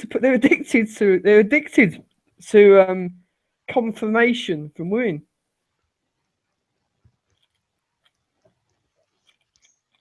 I mean, it's both sexes. It's what it is with some of the SPs. It isn't that they're necessarily gullible, but they have a great capacity to suspend disbelief and for wishful thinking. So you can tell them things like, oh, I'm a successful filmmaker. Well, actually, I am, but I'm not gonna go into that. I used to be. I'm not anymore. I'm not going to talk about that anymore. But okay, I'm a successful car dealer, and they go, "Oh, you're a car dealer. Oh, you've yes, I don't want to boast." And they are sort of drawn into the fantasy of it, even if it isn't true. Yeah, It's not a big deal, but I just said it anyways. Basically that's the I, philosophy behind it. I mean, things I'm, It's like yeah. this. I didn't want to argue, but it sounds like I kind of did. That's kind No, of. no, no, no. We just agree. We agree with each other, but it is cultural, right? It is cultural Yeah. because Well, the sort of women I meet in this country, who I've met, I haven't met in other countries, so to speak. That it seems that things that they're impressed by, they wouldn't be impressed by in, say, working class London. So they would actually they would actually probably, you meet women who actually will be very impressed by you. They actually would like to talk about stuff like you do. It's not the majority of them. But you can find like 5% of them who think who because another I thing just in our want to know. favour is I just want to know if intelligence this. is attractive.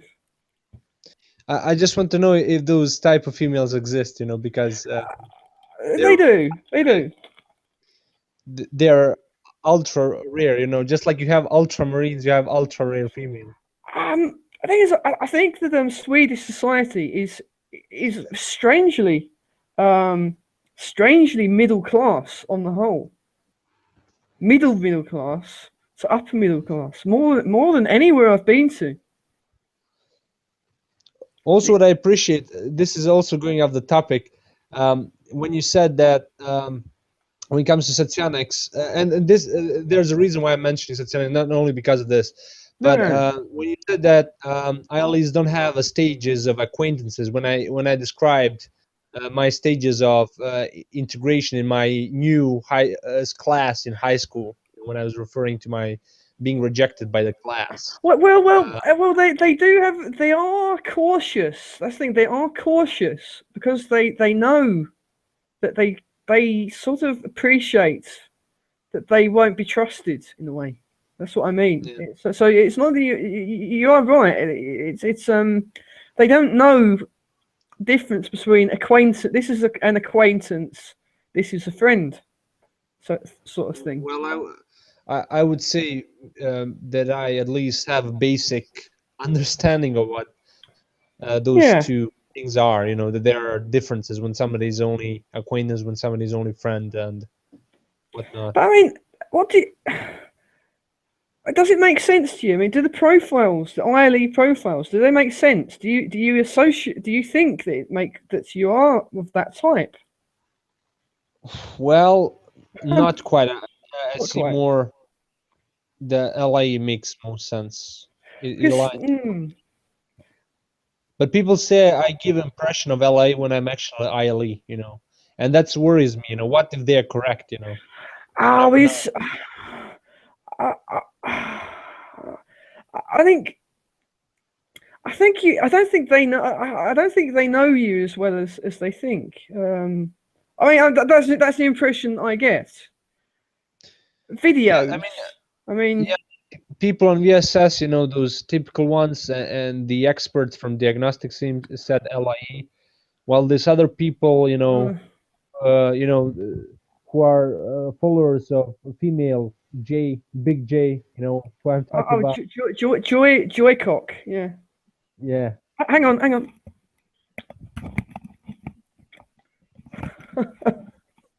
Yeah, carry on, Slaven. Sorry about that. yeah.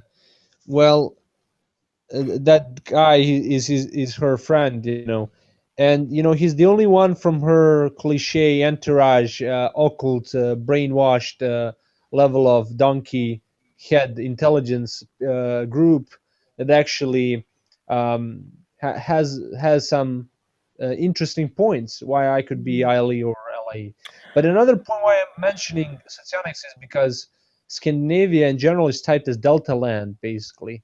Before, when there were Vikings, they were typed as SLEs, as this warmongering, aggressive, masculine, testosterone all over the place people who were bent on conquest, raping, pillaging, and getting back and enjoying their loot in their well hidden cave bases in Scandinavia. I'm exaggerating here, sorry. Ooh. I wouldn't say. I wouldn't say that at all. No, I'd say Were alpha. worse before, but now No, it's they're alpha. It's very alpha SJ. Very alpha SJ. Because people are so blindly follow the rules, and there are so many rules. And there's a great people, despite the fact that that people are committing suicide when it comes to that. that sounds like Japan. Well, I mean, yeah, well, the way that they have done, they have executed. That's the word. The way they have carried out their immigration policy is, or the number of refugees that they have accepted. most of whom don't have any economic problems. If they had economic problems, they wouldn't have been able to reach Sweden. Who will not integrate, who are the reason for the excessively high rate of sexual assaults and rape in this country.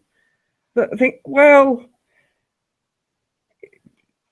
it will turn out. It will turn out okay. It's the right thing to do. The newspapers in this country. Now this will sound insane. This will make me sound like a Nazi, which I'm not. They lighten the photographs of criminals who have darker skin and change their names. They'll call them things like Bunny Man. These are these left wing socialist papers. The more left of centre papers. They will not name sex offenders that have these certain Middle Eastern surnames, first names and surnames. Does it sound reasonable? Does it sound like I'm making shit up? It sounds crazy, doesn't it? It's the truth. Yes, but the way how you described it really reminds on Japan. Really, strict rules. There is a little bit of that. The only thing I like, Japan is also typed as alpha, in VSS. Now, how that is true is questionable. But the only thing I like about the Japan is their code of honor when they say that you can shame your family by your actions. That's what I would like in my country, where you can actually have to be really careful because what you do will impact your family. Right. If you're highly testosterone macho man that is ravaging and pillaging, that in Japan you could actually shame your family's reputation and then you would get fucked up, and that's actually the great justice system. There is no greater justice system than that, where you have, if you are single, then you don't give a damn, but if you have a family, you have to be really cautious what you're doing, not to shame your mother, your father, or your wife, your children, whatnot. Well, Japan is they have their own set of very unique mental disorders as well. Yeah, I know. And the mental disorders that they have that are unique will be people who are constantly aware that everything they do affects other people. So they'll be obsessed with personal hygiene, not because they're afraid of being that the people realize that they're dirty, but it will affect other people. Other people will have this discomfort. Do something else got add? I've got to add a point to this. Now this is research potentially. This mentality is expressed. Hang on. This mentality is expressed in certain video games. There's a sense of a sort of innocent way that your actions will have a consequence on everybody else. It's somehow unkind to do things that are immoral. If one person does something that is immoral, and breaks the code of honor, that it harms, it somehow curses other people in a way. You see what I mean? It's very kind. It seems to be a peculiar, deeply seated root of kindness in the Japanese literature that I've read. And if you look at going to anime, most anime and manga that I have seen, it's about really deep illness in society that has to be destroyed. It's evil. It's about conquering evil, and that is Swedish literature as well. It's about solving crimes, conquering evil characters, detective stories. Most Swedish people, the majority, read detective stories. That is the biggest selling genre. Did that make any sense? So you're right. I actually like how Batman doesn't give a shit about social rules. You know, he just do the things that he thinks are needed to do in order to secure his goals or necessary objectives to accomplish what he wanted to accomplish in the first place. Well, Like there are sort of social rules. He has a code of honor. yeah, That's a social rule. That's a social code, isn't it? Really. Yeah. His social code is not to kill nobody. Is not to kill anybody. That's right. They haven't changed that. So yeah, that's. And that's perfection for me. You know, being able to kick all those villains and then be able to restrain your anger not to kill anyone. You know, that's really godlike power to me, at least. To have such a high level of self control, even if you know when you can just grab a person and crush his skull, like you take a Pepsi bottle, you know, and squeeze it with your hand, you know, the aluminium bottle, you know, when you drink it, you know. If that's how he has that. He has that equipment on his suit in his that is fixed on his head. This metal fist, and he can easily take someone's skull and just crush it like a walnut, basically, if he wants to. So advanced and so endurable and effective technology, and makes him a combination of Superman, basically, that unfortunately cannot fly. Oh my god! I used to like the Superman comics, but isn't the idea of Superman a boring character? Yes. It was the whole idea of drama is there have to be these forces of antagonism. But Superman is immune to everything practically. It's I don't think about superheroes very much. Actually, it's something that I thought was interesting in Anne Rice's books. And Anne Rice is the writer of Gothic vampire novels. Well, one of her characters that is in many of the novels, he acquires extremes of power. So he can sort of set fire to people just by thinking about it. He can fly. He is pretty much impervious to the sun. But the curious thing is, he's able to fly. The thing is, when he has having these powers is so unnatural to him. It's terrifying. He can't bring himself to use them. It's essentially you realizing you can do absolutely everything. There's nothing that can stop you. Except certain death. In Vampire Lestat, he goes through various. I'm going to spoil it for people. He goes through various phases. In the standard vampires can be killed by fire, having their heads cut off, that sort of thing. Sunlight is is absolutely lethal. they will actually not only burn in the sun, they actually quite literally crumble apart and explode. As if with as much, it's described as ferociously as if their veins were filled with petrol.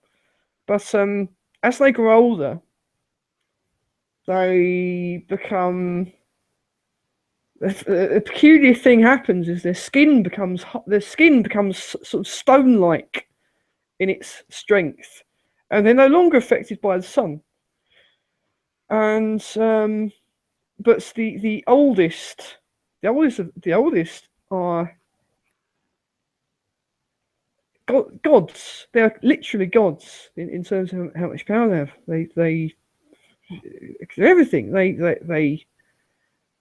They are able to transmit their sort of thoughts and ideas across a whole species. Yeah. She was Anne Rice. I don't know how much you know about Anne Rice, but the listeners will quite possibly know of her. This is actually quite tragic. Is when she wrote the book Interview with the Vampire. I know this. I watched. She was drunk.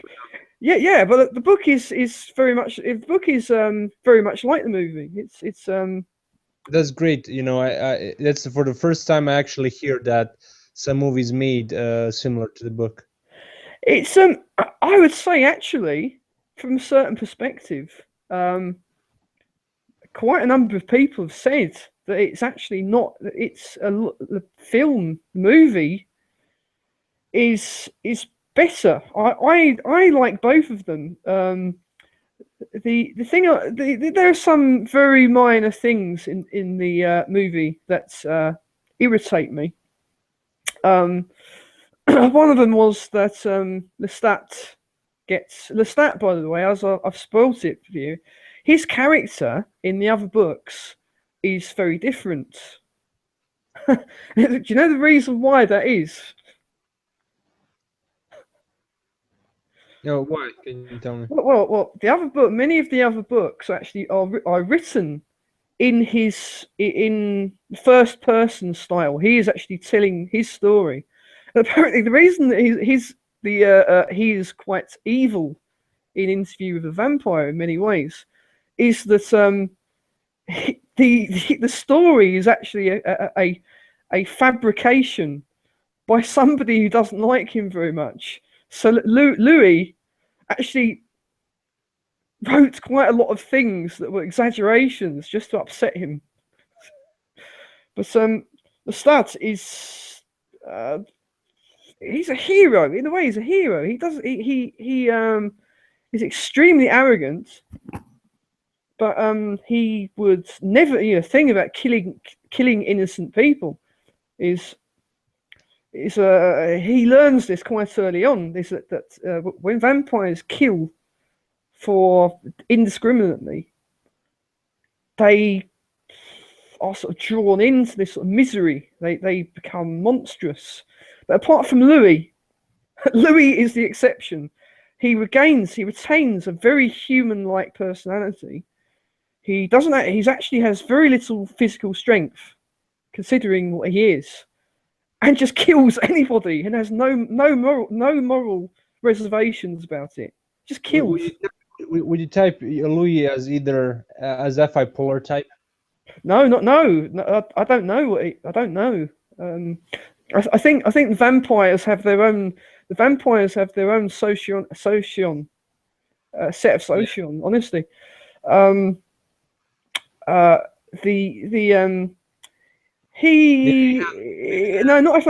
wouldn't say that at all. I would say actually FI valuing. But the thing is, he's murder. He's murdering people, just killing people.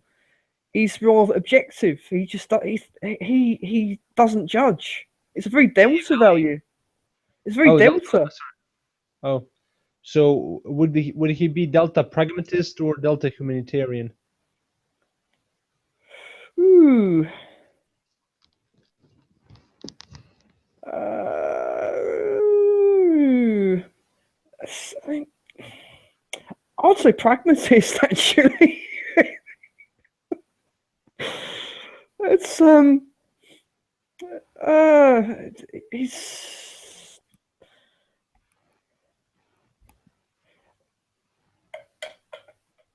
uh hang on a second. I'm just making coffee. Not because the company isn't boring. I just like coffee. I've got to have it.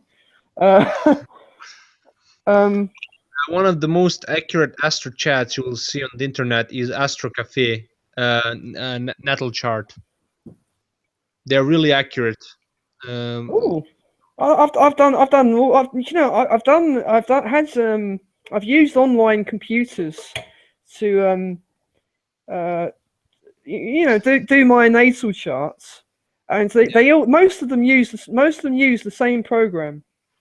Yeah, but this is different. This program is older, but Oh, it is really consistent. It has that reliability. And yes, I've noticed lots of them have similar program, and that program is, I have to say honestly, is shitty because um, it gives some hmm. sort of pure descriptions, Ah, pure degrees, while giving you lots of these general descriptions when you're in a ah, certain yeah, sign. And that's what you don't want oh to yeah. do. You No, actually want to have degree description in that sign, and this is what this natal chart gives. If you have the planet in this sign, it will give you detailed description of what actually it means for you personally. mm. And then differently for Hey, other people. it's very often like that. It's the older software is often better. It's like this thing that I'm using a thing called I don't know if KDE. I'm using a thing Kubuntu, which really is the KDE um, uh, desktop environment with the on top over. I'm using it rather than Ubuntu. Ubuntu is actually more memory heavy and such. It's using Unity, but they call the versions of KDE. They also so this one is sort of 14.04 was it's the year, the month and the year, but the 15.0 they call it Vivid. I think the newest version. It's absolutely it's so disappointing. It's disappointing because so many things are wrong. I've just recalled the when I sent you the last time the Jean-Claude Van Damme Street Fighter 2 performance. Oh, it's And funny. and right now in my head I'm dying of laughter. I'm remembering those scenes. From that movie. That I've studied. It's great. It makes me think. It's like it almost makes me think you could make a good film from that Street Fighter film by Yeah. making it more like the game. Yeah, that's what they did. That's actually moved called differently, and they put it in framework of Street Fighter because Street Fighter is a fighting game, and in this movie you have one-on-one fight, and that's the Yeah. same. So it's really funny. And also another question would be, have you considered Jean-Claude Van Damme's type since the last time we've? Oh, he's yeah, he is LSI. Really? Yeah, it's like yes, like Clint Eastwood. But why we people on VSS type him as ESFP? They're just no, I get this. It's in my instincts. The thing is, most of the people on VSS have a borderline personality disorder, so they're not very good at I typing people. You agree? Okay. What do you notice that seems very borderline about these nutcases? Well, to be honest, Hmm. they for example when I said I appreciate the sincerity of emotion, and close and loyalty over superficial friendships. And they connected that to FI Valley, and that guy Dustin, who suggested ILE, said that's a new universal thing for all people, and I agreed. And I said, why the hell those people type that as FI? And then he said, well, they have some they really have lots of an experience. They really have some serious issues with basic concept of human nature. That's what he said. I mean, everybody wants to be liked, everyone wants to, everyone not to, that's the perfect world would be that nobody would try to trick you, emotionally manipulate, everybody would be sincere. At least their intentions would be sincere, if nothing else. And you would have true friends. When somebody would want to have additional time with you, additional free time besides school, besides work, besides, you would think that that person wants to really be your friend, because what the hell that person is doing is wasting her time in life to be with you, hang out, and that's for me a sign that that person could be a friend. Not always, of course. Sometimes they use you for manipulation or for entertainment purposes, but that's what I would suspect. It's actually the basic human instinct rather than something that is related to FI or FE valuing. Would you agree with that? Yeah, it's basic. It's very basic. It's people. So I said people are social animals. Yeah, curious. Can you give more arguments why you think Jean-Claude is LSI?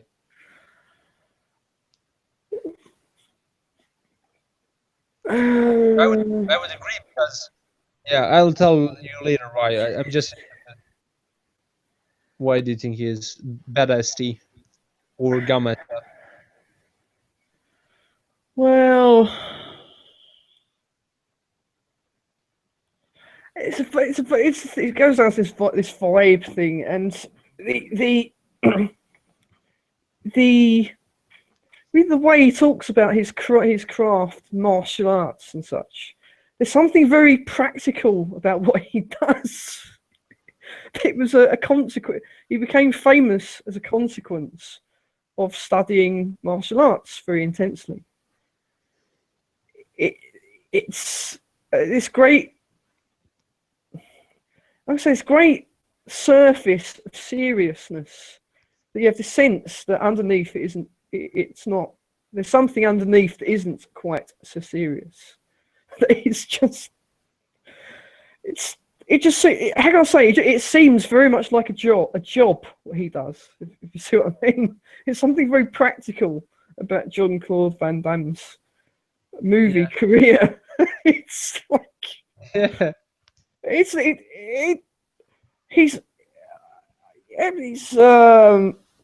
arrogant. He's very but for the right reasons, for things that actually are factual about what he is good at.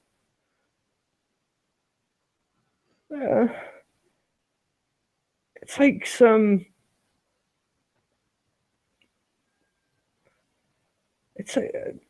I do see the TI in Jean-Claude Van Damme. Something peculiarly intellectual about him. Even if he kicks asses, but he kicks asses in his mouth, you have to admit. It's or maybe, I don't know. I'm not expert for myself. Oh. Would you think they would have this sort of a finesse, like he has? Yeah, there's something very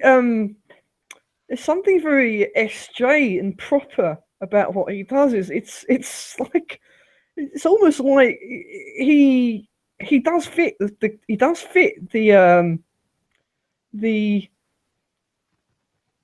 just imagine in a previous lot, under different circumstances, he could be in the police or something, or some kind of weapons expert, or I can even imagine Jean-Claude Van Damme working in a bank, so to speak. And then when robbers would come, he would start kicking their asses instead of security. Yeah. Yeah, he's security guard. Yeah. Or bodyguard. No, he would be better a manager of the bank than when they would Yeah, start yeah. robbers would suddenly find out that he's black belt 7-day karate uh, master of dojo. Yeah, but the thing is, I've already proven. I've already proven why, because I've already said that to me that they are very employable people. So their business relation. I think that they're my business relation. Types LSIs from all logical types, LSIs have the most widespread business opportunities. They can be fighters, they can be police officers, they can be criminals, they can be bankers, they can be scientists, they can be engineers, they can be teachers. They can work both NT and ST jobs. It's really Oh amazing. yeah, yeah. Your computers. Yeah, They're quite computers. they can be physical workers. Everything from the bottom to the top, basically. CEO of great company, of large company. Pardon me. Who is it? On you, on is it? What's is it? Yes, on YouTube. Celebok is LSI, I Yeah, believe. well, actually, they typed him as SLI. He's actually in Socionix. He's actually SLI, but he's ISTP in MBTI. Huh. That actually makes quite a bit of sense. Yeah.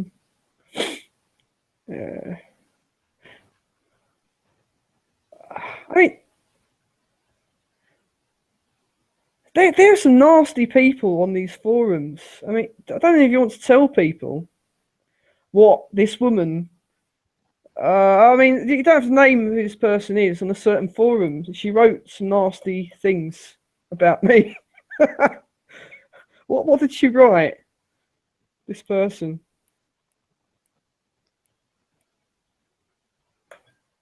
He's gone quiet. Oh, we don't have to say anything if you don't want to. No, I'm just again because this is so funny watching that clip that I've sent. Maybe you should play it on again. Um, Jean-Claude Van Damme Street Fighter. Oh no! I'm not. No, I'm not playing that because it's copyrighted stuff. I might get. I'll Oh, get. yeah, sorry, I forgot. Um, Hmm. Anyways, it's really funny how whoever done that clip, you know, he should be a movie montager because he really perfectly put that Street Fighter labels, of health and Yeah. minutes and whatnot and names Yeah. and I mean, I wish. Wouldn't it be great if there were a fighting game that was like that, just like the film? You can actually see the film characters fighting. Sorry, I say I wish there is. If I have thought about there being one, there probably is one. I don't. I don't like. I don't. I like games that have fighting in them. I don't like that sort of fighting game. Really, it's not really. It's no. so since you said that yeah, you said that he's LSI. How would actually Gamma SF would act if Gamma SF would be action movie star, let's say, action movie actor? They would ideally they would be in something like Kill Bill. There'd be a peculiar. They're a character. I mean, they're actors. I mean, actors are characters. Right? Actors shouldn't really be in one genre. So I would probably picture them as. I would probably picture the Gamma being in more action-oriented Tarantino films, like Kill Bill. I imagine. I do think at least the character, Uma Thurman's character in Kill Bill. Yeah, I can't remember her bloody name, but she's But there's something very Gamma about that. Very indeed. The whole concept of it. Yeah, And John, that's why they typed Quentin Tarantino as SE as a ESFP. I did. Because John Travolta is I I think. think ESI, I think John Travolta is. Quentin Tarantino. No, I He don't could know be, about that guy. because his old plots are twisting about personal revenge. On somebody's foot, Yeah, and then he goes to revenge, and lots of these movies, Django Unchained, Kill Bill, um, yeah. Hmm. Hero, you know, bunch of them. I saw the latest one. What's it called again? The Hateful Eight. Yeah, It's great. I think I sort of half expected to be disappointed, but I wasn't. It's fantastic, absolutely great. It's it's actually has to be one of the best westerns I've ever seen, if not the best western I've ever seen, according to my own preferences. It's in case you haven't seen the Hateful Eight, I won't say anything about the storyline. He really shows so, gamma humor. He yeah. actually put so much racist language into this film. It's unbelievable.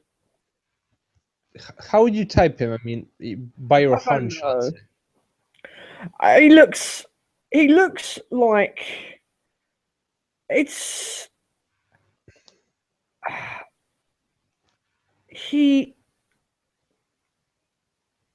Strangely enough, he does appear to be eye and eye, but in other in a different light, he's he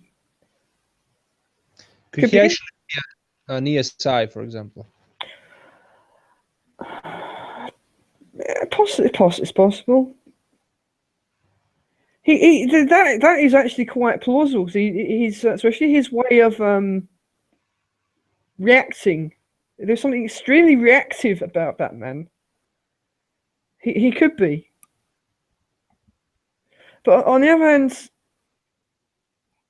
what I know about ESI is the way that they that actually makes a lot of sense. One thing that ESI is there is a certain do you know what I mean? But by something that about the way they tell stories and show art, create artwork that is it's like looking into a kaleidoscope.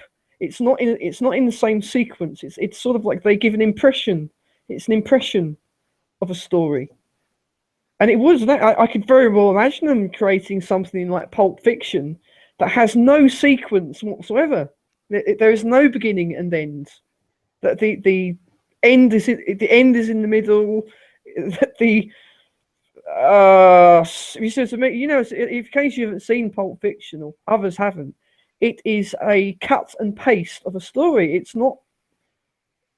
It doesn't run from beginning to end. Certain characters die, then they appear because there's different plots they are part of. Um, highly highly unlikable characters in most of his films, but strangely, the latest films I can like some of the characters slightly more. So maybe I'm getting older. I don't know. So Quentin. Um, I like the TV series, the From Dusk Till Dawn. I like it a lot more than the film. I didn't like From Dusk Till Dawn. Maybe it's the vampire thing. It's no, leaves me a bit cold. I don't think it was his strongest film, but the TV series is great. TV series, in fact, is very ESI. Um, I mean, yeah, my goodness me, extremely surreal. Hmm. Yes, and I don't think he's LA actually, because he has that more volitional approach. I mean, he seems more like SE ego, to be honest. The Quentin Tarantino has that posture, has that presentation, and strength of convention, rather than some master plan and cerebral and logical approach to things. Have It's you seen have you seen his first film? which no, I don't remember what it's called. It's actually his first film was in black and white. It was a short film.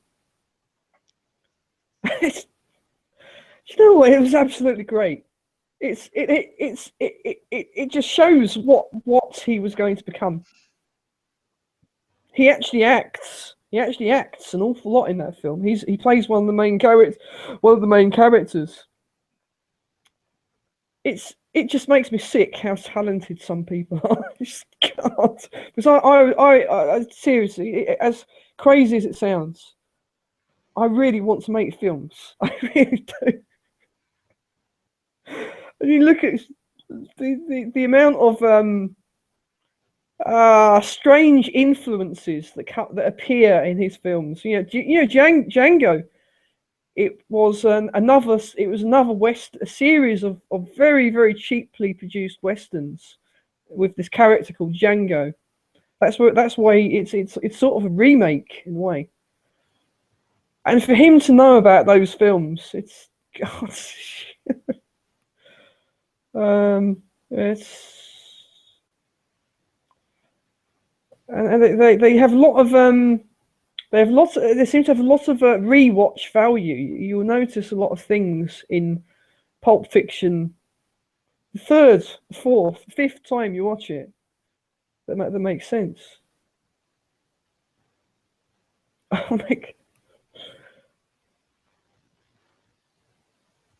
yes. So you think that Jean-Claude Van Damme's duel is more NFJ rather than INTP, the Socionics INTP, I mean.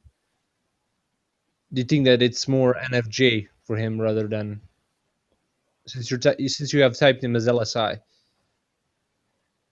Yeah, it could be. I've admit, could be. Yeah.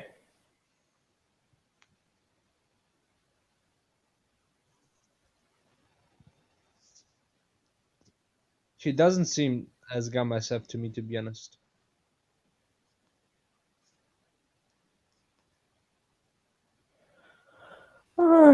These people don't know what they're talking about. And they're dominating the Socionics scene Oh, in the Western Hemisphere. well, most people don't even know about it, so it's not much. I mean,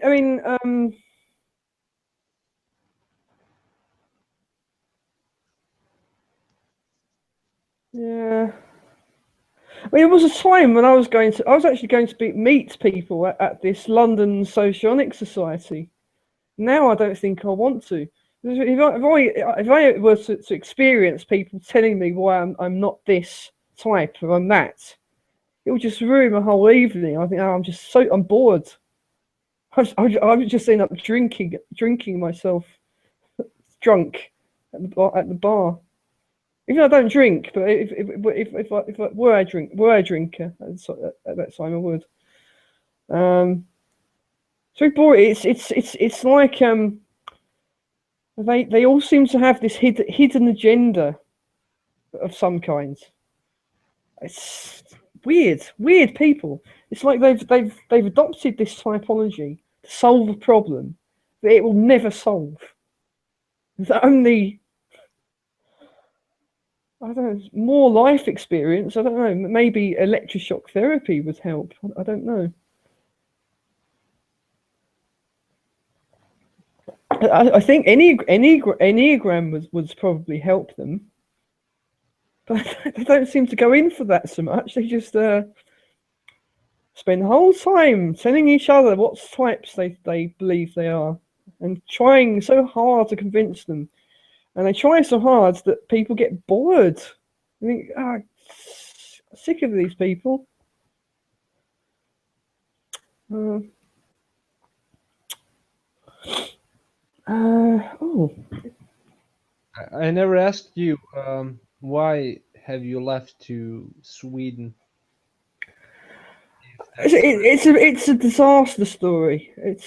I was, I mean, the last thing. I mean, I was engaged to somebody. It didn't oh, work out, and I stayed. I studied. I worked, and at one point, I had certain filmmaking commitments.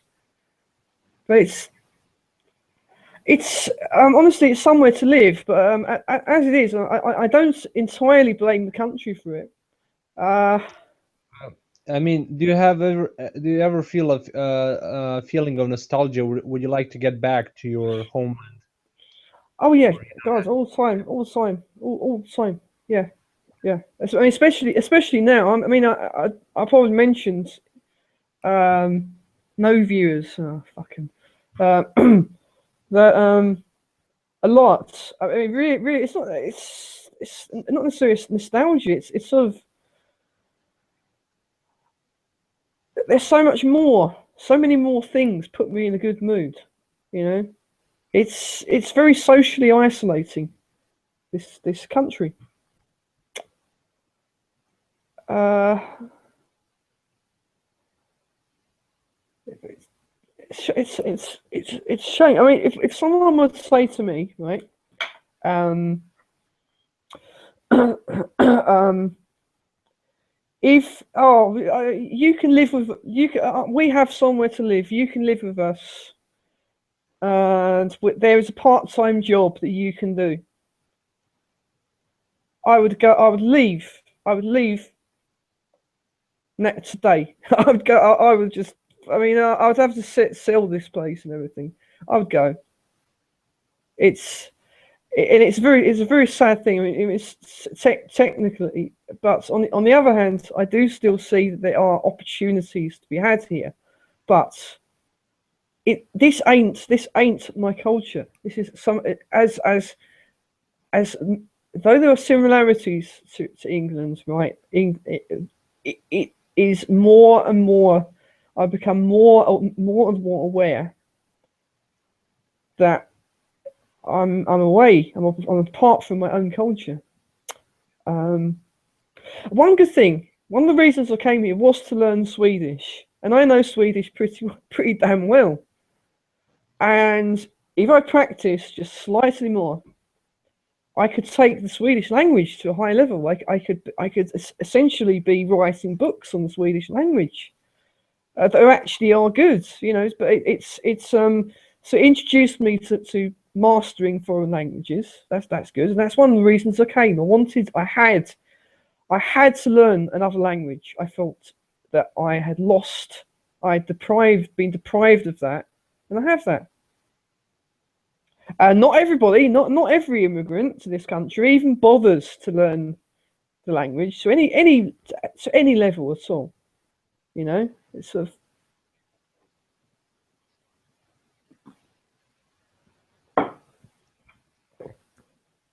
I mean, I always can imagine you would get on well. You would get on well over here, probably certain parts of it.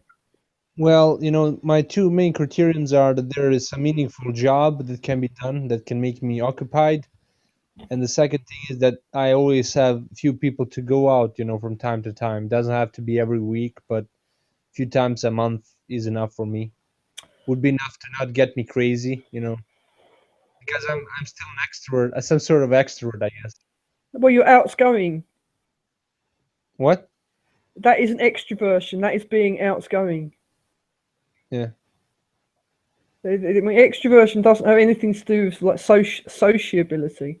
I mean, I would happily go out 3 times. In the past, I've went out 4 nights a week. It's been absolutely fine. Actually miss that. Yeah, it just, it's like, you want to have your private life, but sometimes you just want to go out with someone and share part of your life with that person, from time to time. It doesn't have to be always, because you probably have some obligation, that person has some obligations, but occasional hanging out is never a bad thing, I guess.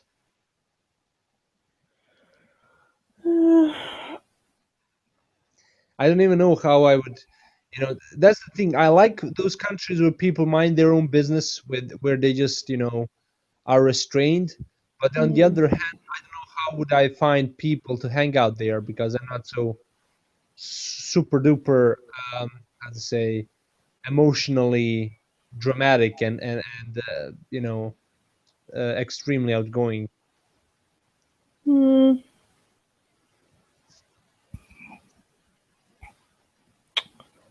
I mean, the thing is, around the world, you meet the same types of people, subcultures, whatever it is. You'll meet them in every country, I mean, there are probably little groups around where you are that interests, hobby people who have the same hobbies that you just don't know about. They probably are Yeah. here. I know there are here. I was it's a case of finding them really. Uh, but I understand the work thing most certainly. Uh, this is I mean, the part of the country where I live. I'm not going to mention the name of it. It's very bad for very bad for employment. The country is bad. It's unless you have if you have a sort of speciality or a certain specific practical skill. I think, for instance, if someone knows construction, they probably could find a job here reasonably easy. They don't have enough engineers in this country. They have to actually import engineers because very few people study it.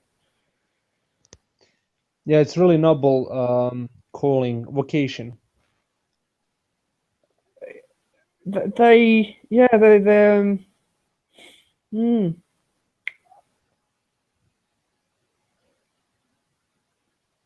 this is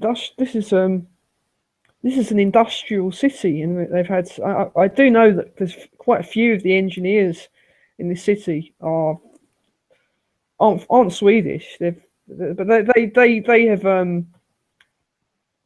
often moved here for other reasons. But it's it's as it seems that in engineering and certain specialised fields that the Swedish language isn't important, but in construction it would be. You probably would find that sort of and most areas of work, it's a great disability. You know that's the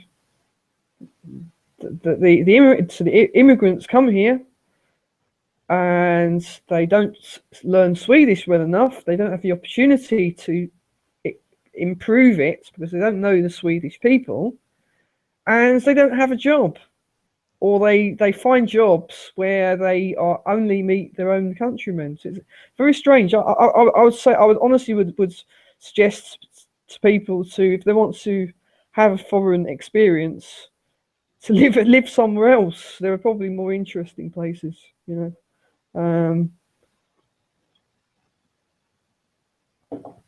With better weather. The weather is horrible.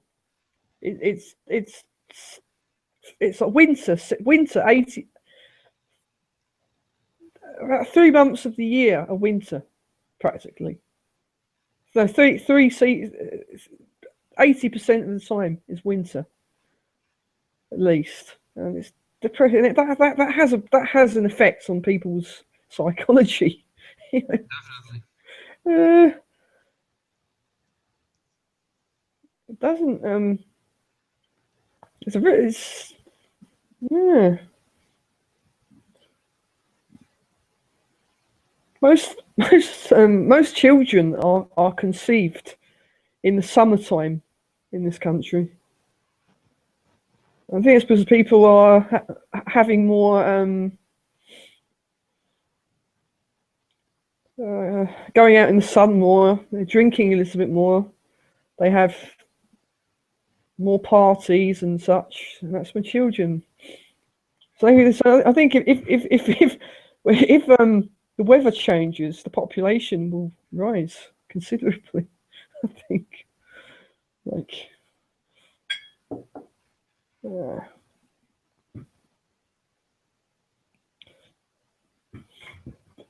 do you know how many people have been watching this hangout? Yeah. Do you know? Has anybody watched this hangout in his initial stages? No, not one person has watched this hangout. That's... No. Then you know that the world had went bad shit crazy if nobody watched this. I don't think so. I don't think so. I think they would find it very enlightening.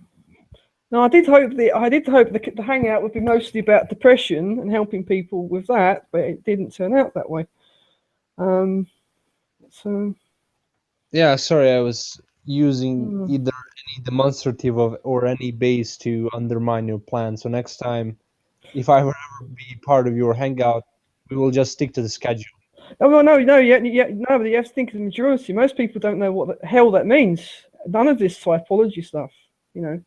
I'm seriously, I'm actually, if I have slightly more serious hangouts, I'm going to say no talk of socionics. I say no typology. Yeah, It's because they don't understand. It's if it's meaningless. It's garbage. yeah. Well, it's not garbage. It's me. It's garbage to other people. I've just sort of invited somebody. I've invited Maria Korshunova, but I very much doubt she will join because she doesn't like doing hangouts with me. She once said that she can't talk to me because she can't talk to negativists. What the hell does that mean? she's she's fucking, my god, she's amazing. What she knows about socionics, what she doesn't know about socionics, isn't worth knowing. She knows about 100 times more than the WSS people. And she's the one that keeps on reminding me why this is why you are this type, and why you have to go back to the theory, why this is the case. And she's actually married to an INTJ. So, and her mother was an INTJ. So you can also say, well, maybe she knows them very well. She wouldn't be. You could think, oh, she would be the most biased. She says, well, she talks about a thing called the melancholic temperament. I don't know if you can tell me more about that. It's Well, it's basically one of the four temperaments that was founded in ancient Greece.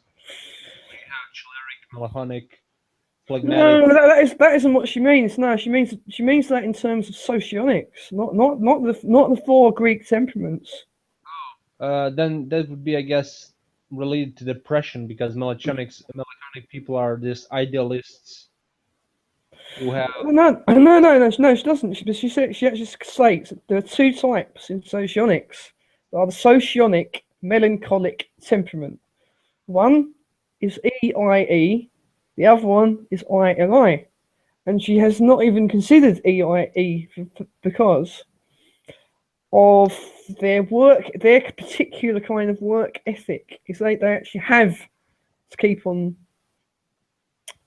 They have to keep on involving themselves in groups, and they have to do work. They have to keep this. EJ. It's a very EJ thing. You see what I mean? That I've met enough of them to know that I'm not one of them. There's this great area of disagreement. They're annoying people. What they do, so the EIE, is they actually try to repair. They try to repair people. They place themselves as being these counsellors, and they are very strange. They're the strangest of the NFs because they do things that are highly, completely unexpected, just to cause drama. I don't like. I don't know if you've experienced that. They will just point out errors in your behaviour. That, oh, you've done this. This is why. Do you know what I mean? Am I crazy? Do you mean generally in people or in specific group of EIEs, the ENFJs, they come up. Yeah. This is They're manipulative, highly manipulative. this is one time. This is just an anecdotal example. I think it perfectly illustrates your point. This is one time when I decided to help my LSI friend, and this is quite strange. He has really a low level of confidence in approaching females. He can be aggressive. He can do all those typical LSI things. Like if he gets into conflict, he can intimidate other people. He can beat them and whatnot. But he's really he's Enneagram 6. I think that explains a lot. Insecure of himself. He sometimes can be, for example, when you say something that he doesn't like, he becomes a devil's advocate basically, and he starts talking against you, finding arguments against your opinion. That's really annoying. Because we were approaching this EIE, and I did not know she was EIE at the time, and every time I would say something, I didn't mention something, she would, sarcastically tell me, basically to tell me like you're dumb because you didn't say this.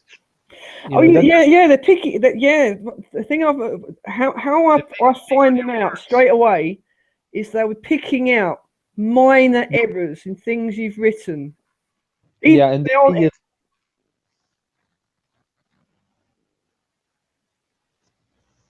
sorry, what you said? They'll be picking out mistakes and things, even if they aren't mistakes. Yes, exactly. Or when you don't mention something and they think you're dumb because you didn't mention it or something, and you just thought, why should I mention that? It's a tiny detail. Do you think any type 6s though? I wouldn't say that they have they necessarily have problems with women. So I don't. No. I did not say he has. I said that he has lack of faith. I would say he's really skeptical. I guess that's the reason why he has issues with confidence. But the thing is that there are also very many levels of health. There is a very unhealthy one. Now I was like that when I was younger. I wouldn't have spoken. I would not have told a woman that I had any interest in her. I kept it secret. Like if you put a gun to my head, I wouldn't tell people who I was interested in. I was extremely secretive. They the thing that the NE type 6s though, they of course they can still meet other 6s and get on and have the same kind of I don't know, sort of same the same kind of neuroses, and they understand each other, so they can find other 6s and they get on okay. It's a funny thing. But for me, it's quite funny the thought of this. It's in a frightening way. Is one of the two Enneagram. Do you know the two Enneagram types? The INTJs are supposed to be most likely to be a 5, 6, most likely to be 6. What we know, I think you know what you know about them, is they could be really dangerous people under in certain circumstances. Fuck. Allies are psychopaths of Gamma Quadra, I would say. Well, I would say that that it would be for the right, not psychopaths, but for the right reasons. They would. There's an INTJ who said to me that if there is a good reason for them to kill somebody, it's for self-preservation or for the right reasons, they wouldn't think about doing it. They would just kill them. I think.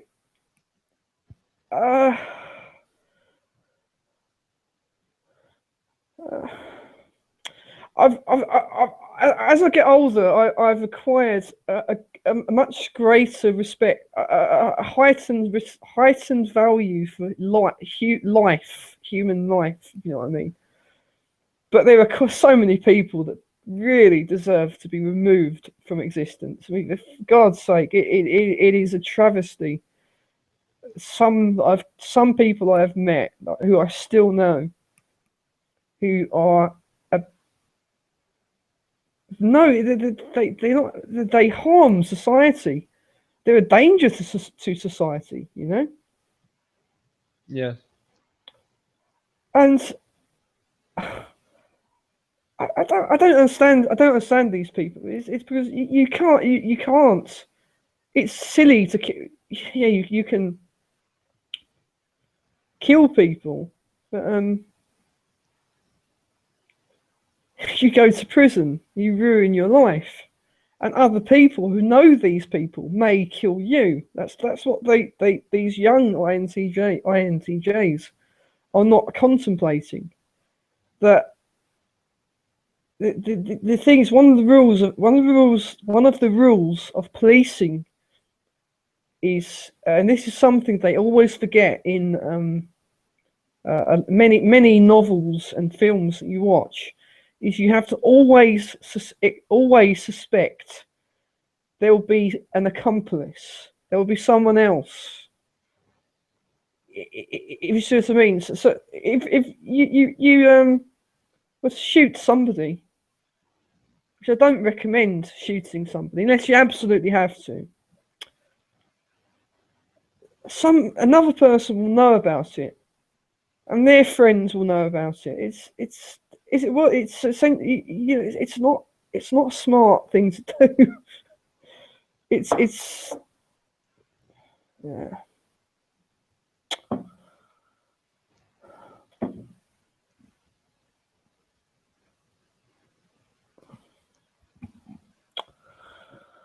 Are you tired? Not quite. I'm getting tired. See, my head's. I've turned like Ben David. I've got no. Yeah. Yeah. What happened to the hair? Have you lost it, or you still have? I have more hair than it seems. It was an accident. Yeah. Oh. I don't like it very much. In fact, I'm going to do this.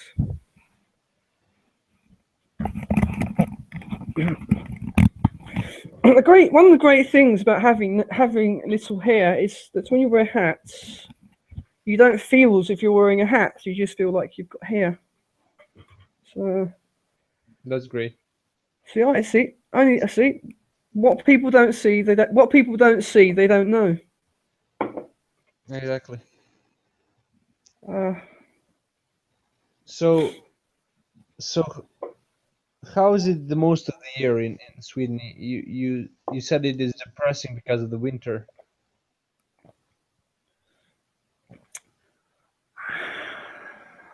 It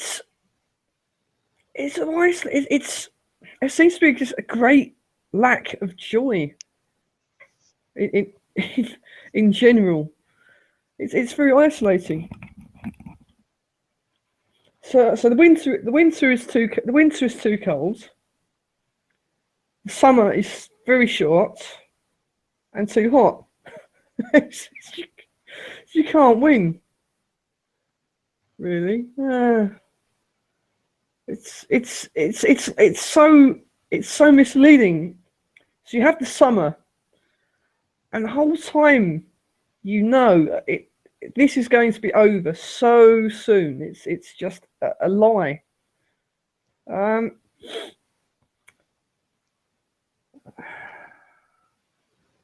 But as I said before, it's up.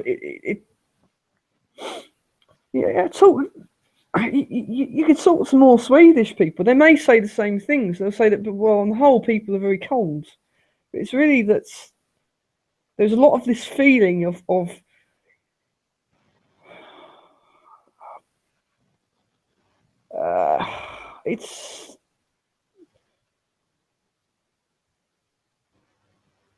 it's very, very easy to be isolated. That's what I can say. That people have very, very clear barriers, and they're highly judgmental of behaviour. And if people just decide to have conversations with strangers, they are viewed as being insane. Yet the funny thing is isolation causes people to drink a lot. There are great alcoholism problems, and there is a lot in every town centre. You will see at least 2 people who have schizophrenia or alcoholic dementia talking to themselves. No matter any town centre you find, these people will be there. Which is, it's bad. It's the drink. I mean, there's a great misconception that people become alcoholics because alcoholics are born, right? But the level of discomfort, circumstances that cause people to become really problematic alcoholics is that boredom, isolation. Yeah. It's like, for instance, as an example, tonight, this evening, it would have been very good to be drunk. It would have been the evening would have been so much more interesting than it was. Well, before you called me, right? Of course, but drink. It's a great solution to feeling uncomfortable, and that's another thing. I think that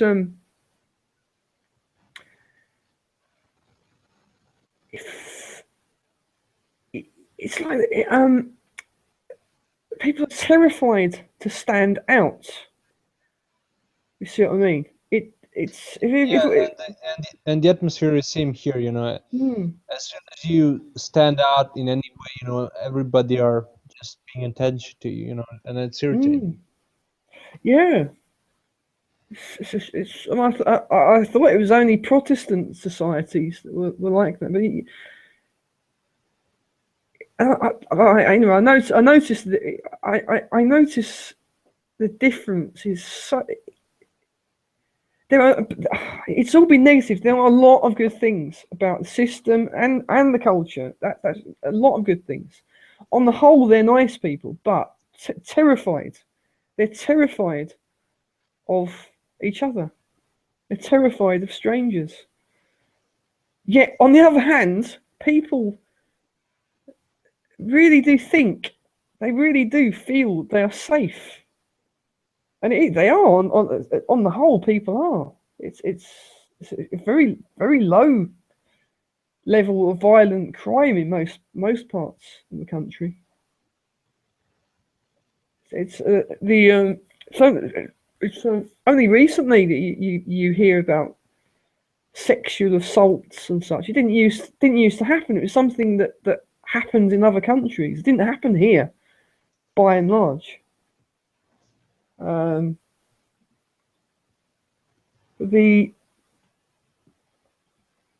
Yeah, that's what to do. But you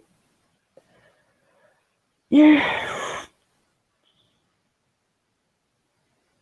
yeah.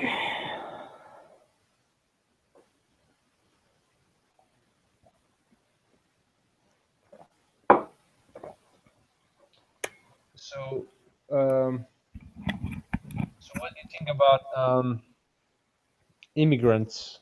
Are they danger for society, for Protestant-based society that you were speaking of? Well, what's kind of immigrants? So people from people followers of Islam. Yeah, I mean current waves of immigrants, you know, that are escaping from the Middle Eastern war against ISIS.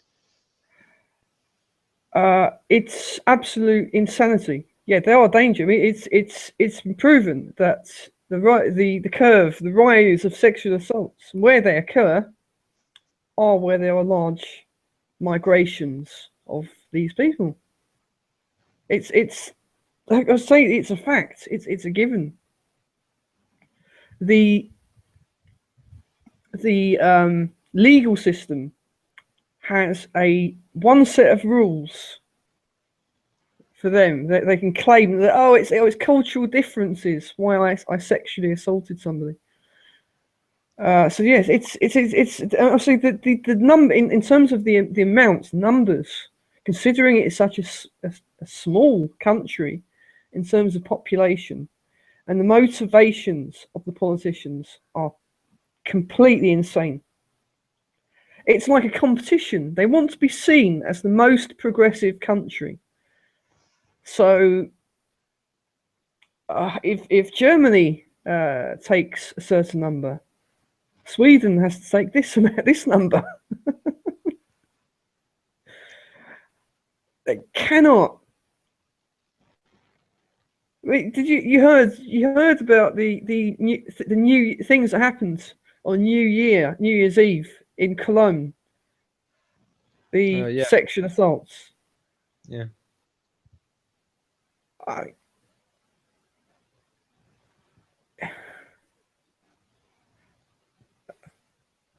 so you I saw videos of the German people welcoming parties Yes. and how those who don't agree with this are treated. And the motivations of the politicians, as I said, are completely insane. There was a certain German politician, I forget his name, who said that the wave of new migrants is so positive because it will make certain that won't be another generation of Nazis having children. He called German people Nazis. He used those words. And this politician was Jewish. So, what? It's crazy. I don't know how this sounds to you. I mean, I got in trouble on a certain conservative Skype chat for being too left wing. I actually said I've lived in two ghettos in this country. I didn't have many bad experiences. I didn't experience them as being that bad. But the they've had a few. You said they've had a few generations to sort of acclimatise. This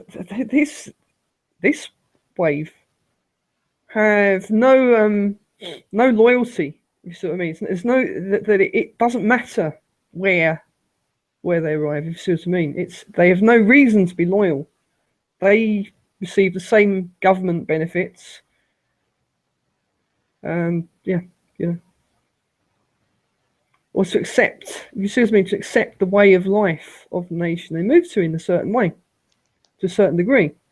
It's quite easy for people, people from Western Europe to sort of integrate reasonably, and they want to, but they probably won't ever.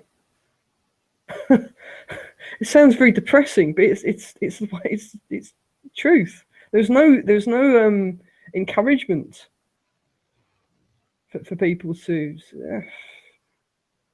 understand what is different about this society.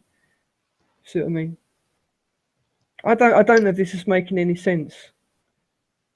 I just don't feel safe anymore when those people are moving. You know, that's No, all they I'm gonna say. shouldn't. You shouldn't. I mean,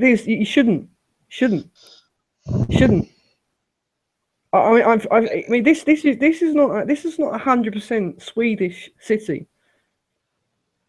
But I've never How do seen. since you're basically on the forefront of their offense of immigrants, you know, their main goals are either Germany or North Scandinavian countries. It's like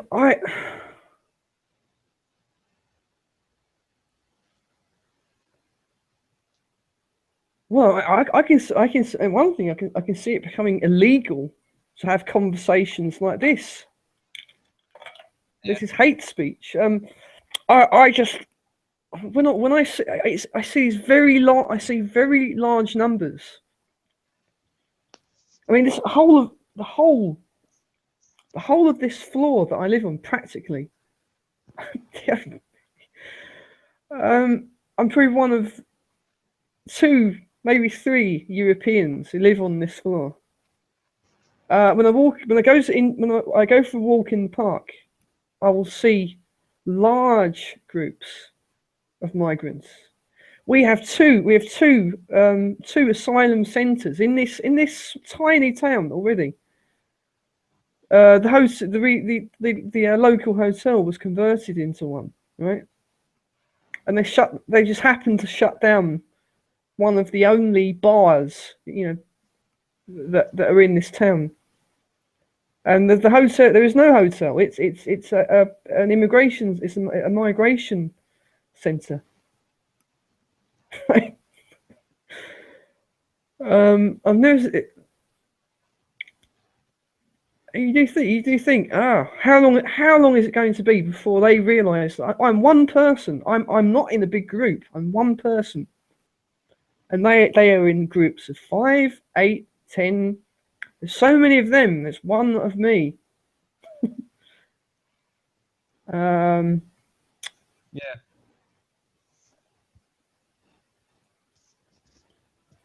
Yeah.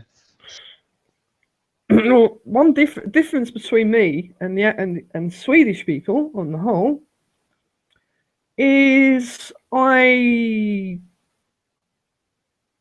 am often armed when I go out. I have a knife with me, or I have something that can be used as a weapon.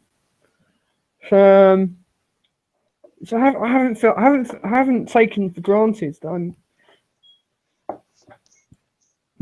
I'm exposed for a long time. I mean, in general. I mean, before that great wave, there's a fair share of sort of criminals in this city, but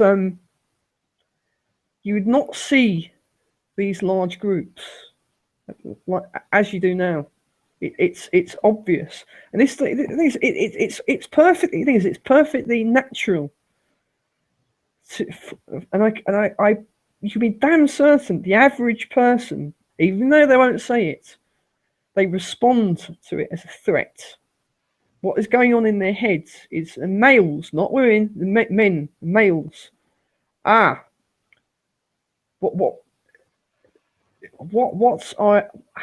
do our women react to them? They probably react in the way they probably are getting aroused by them, thinking, all these bad boys, the new arrivals, they're very masculine, very macho. Swedish people aren't macho. Western Europeans are not macho. they're, you can say, subdued in a way. Not the Irish people though; they're not very subdued for some reason. But so they complete. They have these sort of almost like alpha qualities that the average person is lacking, and they think, these people, this is a threat to the tribe, a threat to the. I mean, people should think of their nation as their extended family, right? Or race. It sounds racist, but as the extension of their family, which it is, and it's a threat, you know. Yeah. In such great numbers, and the what makes it even worse is those who really are poor will never see Sweden. Will never reach this country. It takes money. It takes money to get here, right?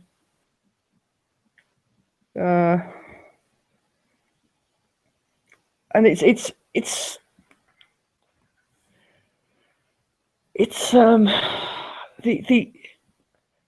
the idea behind it, the mentality of politicians is. I understand them in a way, but I also understand it's kind of it's their motivation is really something of a hatred or a desire. It's a desire to change or to destroy society, the socialist desire to destroy or disturb society and rebuild it in their image, which is very highly destructive. You know? That, well, people don't accept multiculturalism, right? So we're going to force them to, even if it means that civil disturbance and such, they will accept it, right? We are better than the rest of the world, even if the average citizen suffers, it is just you've got to you can't make an omelette if you don't break a few eggs. That is how they think. You know, it's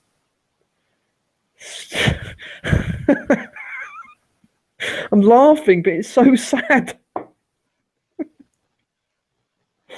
It's they do not know. They do know, and they choose to pretend they do not understand what they have done. It's going to stop. It's stopping. They're going to stop. There's not going to be as much, but it's too late. It's too late. The gate. It's like in Game of Thrones when they let the wildlings through the gates. They're not going to go back through into no. It's not the wildlings they've let in. They've let in the White Walkers. So maybe they will learn to be like normal people.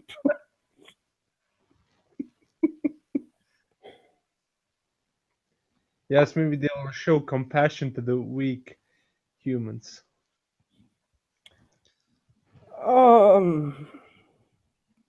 Yes, that's exactly, White Walkers and Whitelings have put an agreement.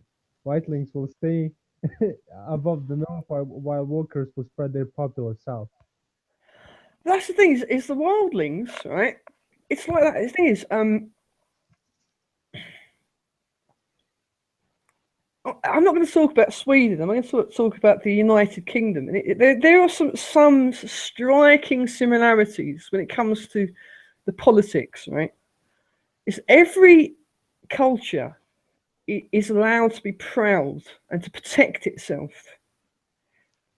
but not white British people. No, they can't. They can be exterminated, really, by see other cultures who, excuse me, overrun Britain. So there won't be any English people left, or they'll be the minority. So every other culture is allowed to say, we are proud to be what we are. We will just breed amongst ourselves, but not the English people cannot have that attributes. That's if we say that, it's racist. But the English people desire to protect the great tribe, their extended family, so to speak. That's unthinkable. we can be sort of genetically bred out, but nobody else, no other nationalities can. They have the right to only stick to their own. We can't. We can't do that. I mean, the thing is, there are massive Skype groups who have these opinions. You know, we are doing Hangouts, Google Hangouts, to get thousands of views. I haven't done. I haven't been part of one. I could be, and I know people who have, who think these things. But it's where I differ from them is there has to be a degree. You cannot expect the average person to believe, to think, or say these things. You have to. There has to be a degree. It's. I don't want it to, I do not want it to sound for 1 minute that I don't like other cultures. That's not the case. But it's exterminate. It's an invade. It's like an invasion. You see what I mean? It can't be viewed as anything else. Thousands upon thousands of people, who potentially many have militant ideas that are against the native population. That's an invasion, right? Tell me if I'm wrong. I'll accept that I'm too extreme in this case. No, you're not. It just it's really dangerous world out there. I wouldn't be surprised if the Judgment Day is Oh no. I don't see what you know the Bible those particular books about prophecies are, I'm going to say, as what I understand is that they are influenced by using hallucinogenic drugs. But it does fit the way society has become, fits the description very well, very well, worryingly well. But as I said, you have to understand that there are many different writers of the Bible. Many things have changed, and in the case of sort of Revelation, it does seem to be the product of some people taking drugs, being on drugs. That is how I read it. yes, but what would you do if actually the Judgment Day, not as it is described in Revelation, but actually in the Gospels is pronounced? What would you do? um,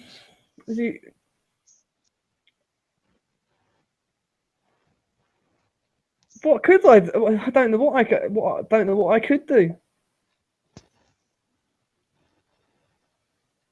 Really, I'd be hopeful that um, um but there is not. I don't think there is one truth. I mean, I've been reading the I've read some of the Hindu scriptures. I sense there Yes, is truth in them. yes, but this is the difference they say between antiges and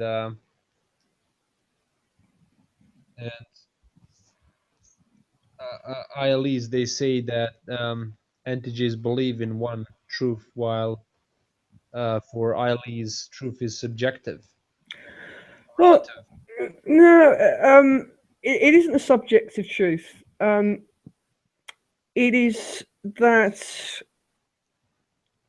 when it comes to religion, To be they honest, I don't think Christianity was ever intended to be a religion. It was no, intended to no. be a movement rather than a religion. I think I think the one response because Bible emphasizes a lot relationship with the Lord, and the church emphasizes relationship with the church rituals over the relationship with the deity.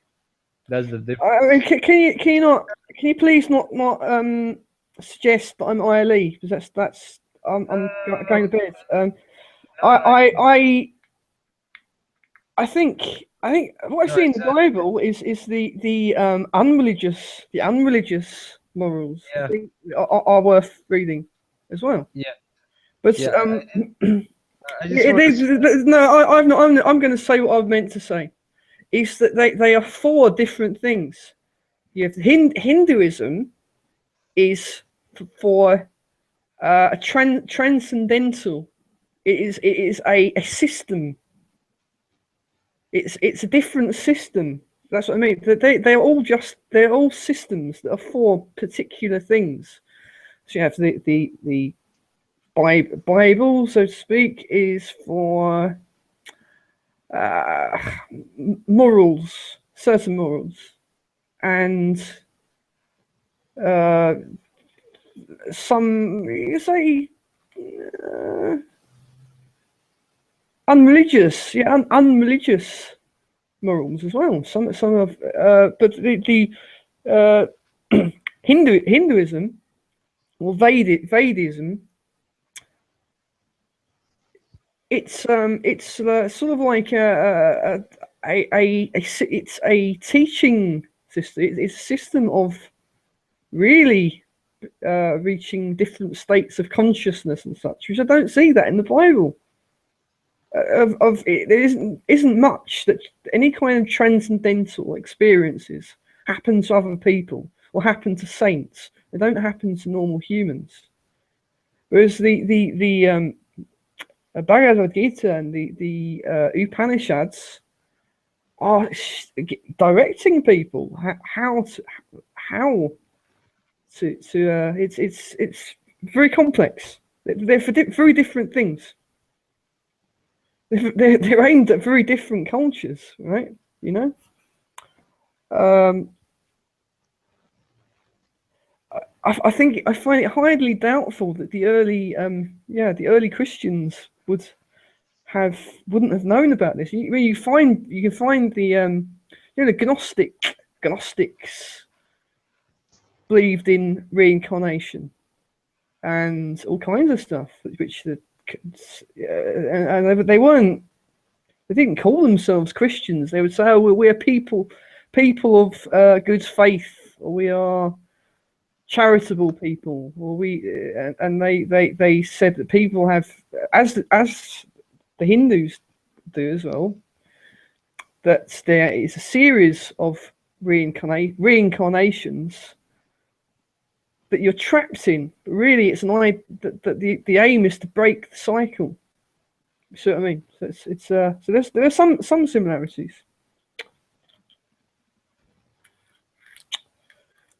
I don't claim to know everything about Hinduism. That would take longer than a lifetime. But it's a system. It's useful. It's very useful in terms of I uh, personally think that original Christianity was intended to live that there's only one life in the sense of being on the earth, but um, I of course think that it was not an intention of it to forcefully spread, but rather to spread through preaching and the demonstration of goodwill, and also through manifestation of strong faith. And Jesus said himself in the Bible, you can check that in Gospels, that those who truly believe in him, and I emphasize the word here, truly, will be able not only to do even greater miracles than he could do. That's what he said. And additionally, I don't think that reincarnation is needed, because lots of people are here who have done lots of foul deeds, and they need to be responsible for what they've done unless they change their lives, because if we would just learn about reincarnation, and if that would actually be true, then some people would value life more less than others. Some people would say, fuck it, I will rape, pillage, and do whatever I want in this life, and later I'm gonna repent myself, no matter what that life is. That doesn't. It doesn't work like that, though. It doesn't work like that. You can't just erase bad. This idea of karma isn't something that, okay, I've killed 100 people, and tomorrow become the nicest person on earth. Doesn't work like that. That it's like a currency. You you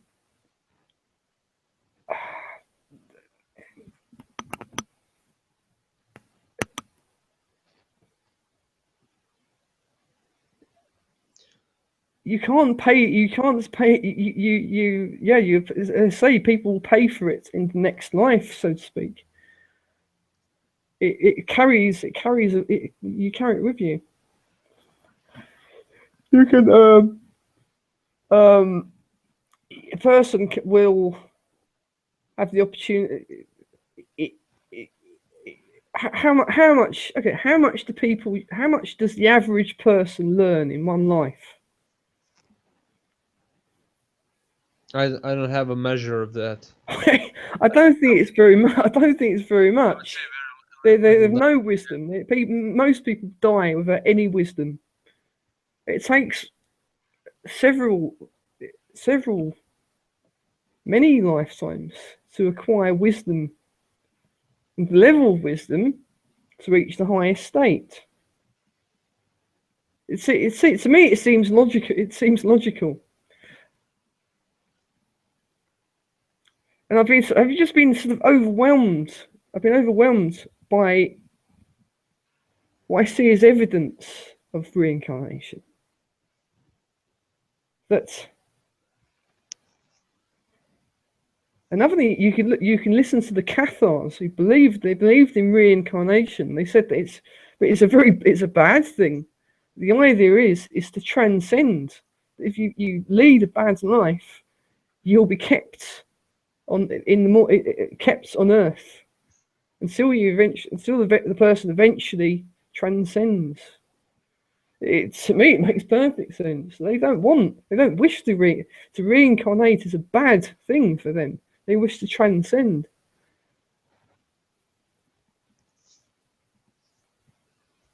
Yes.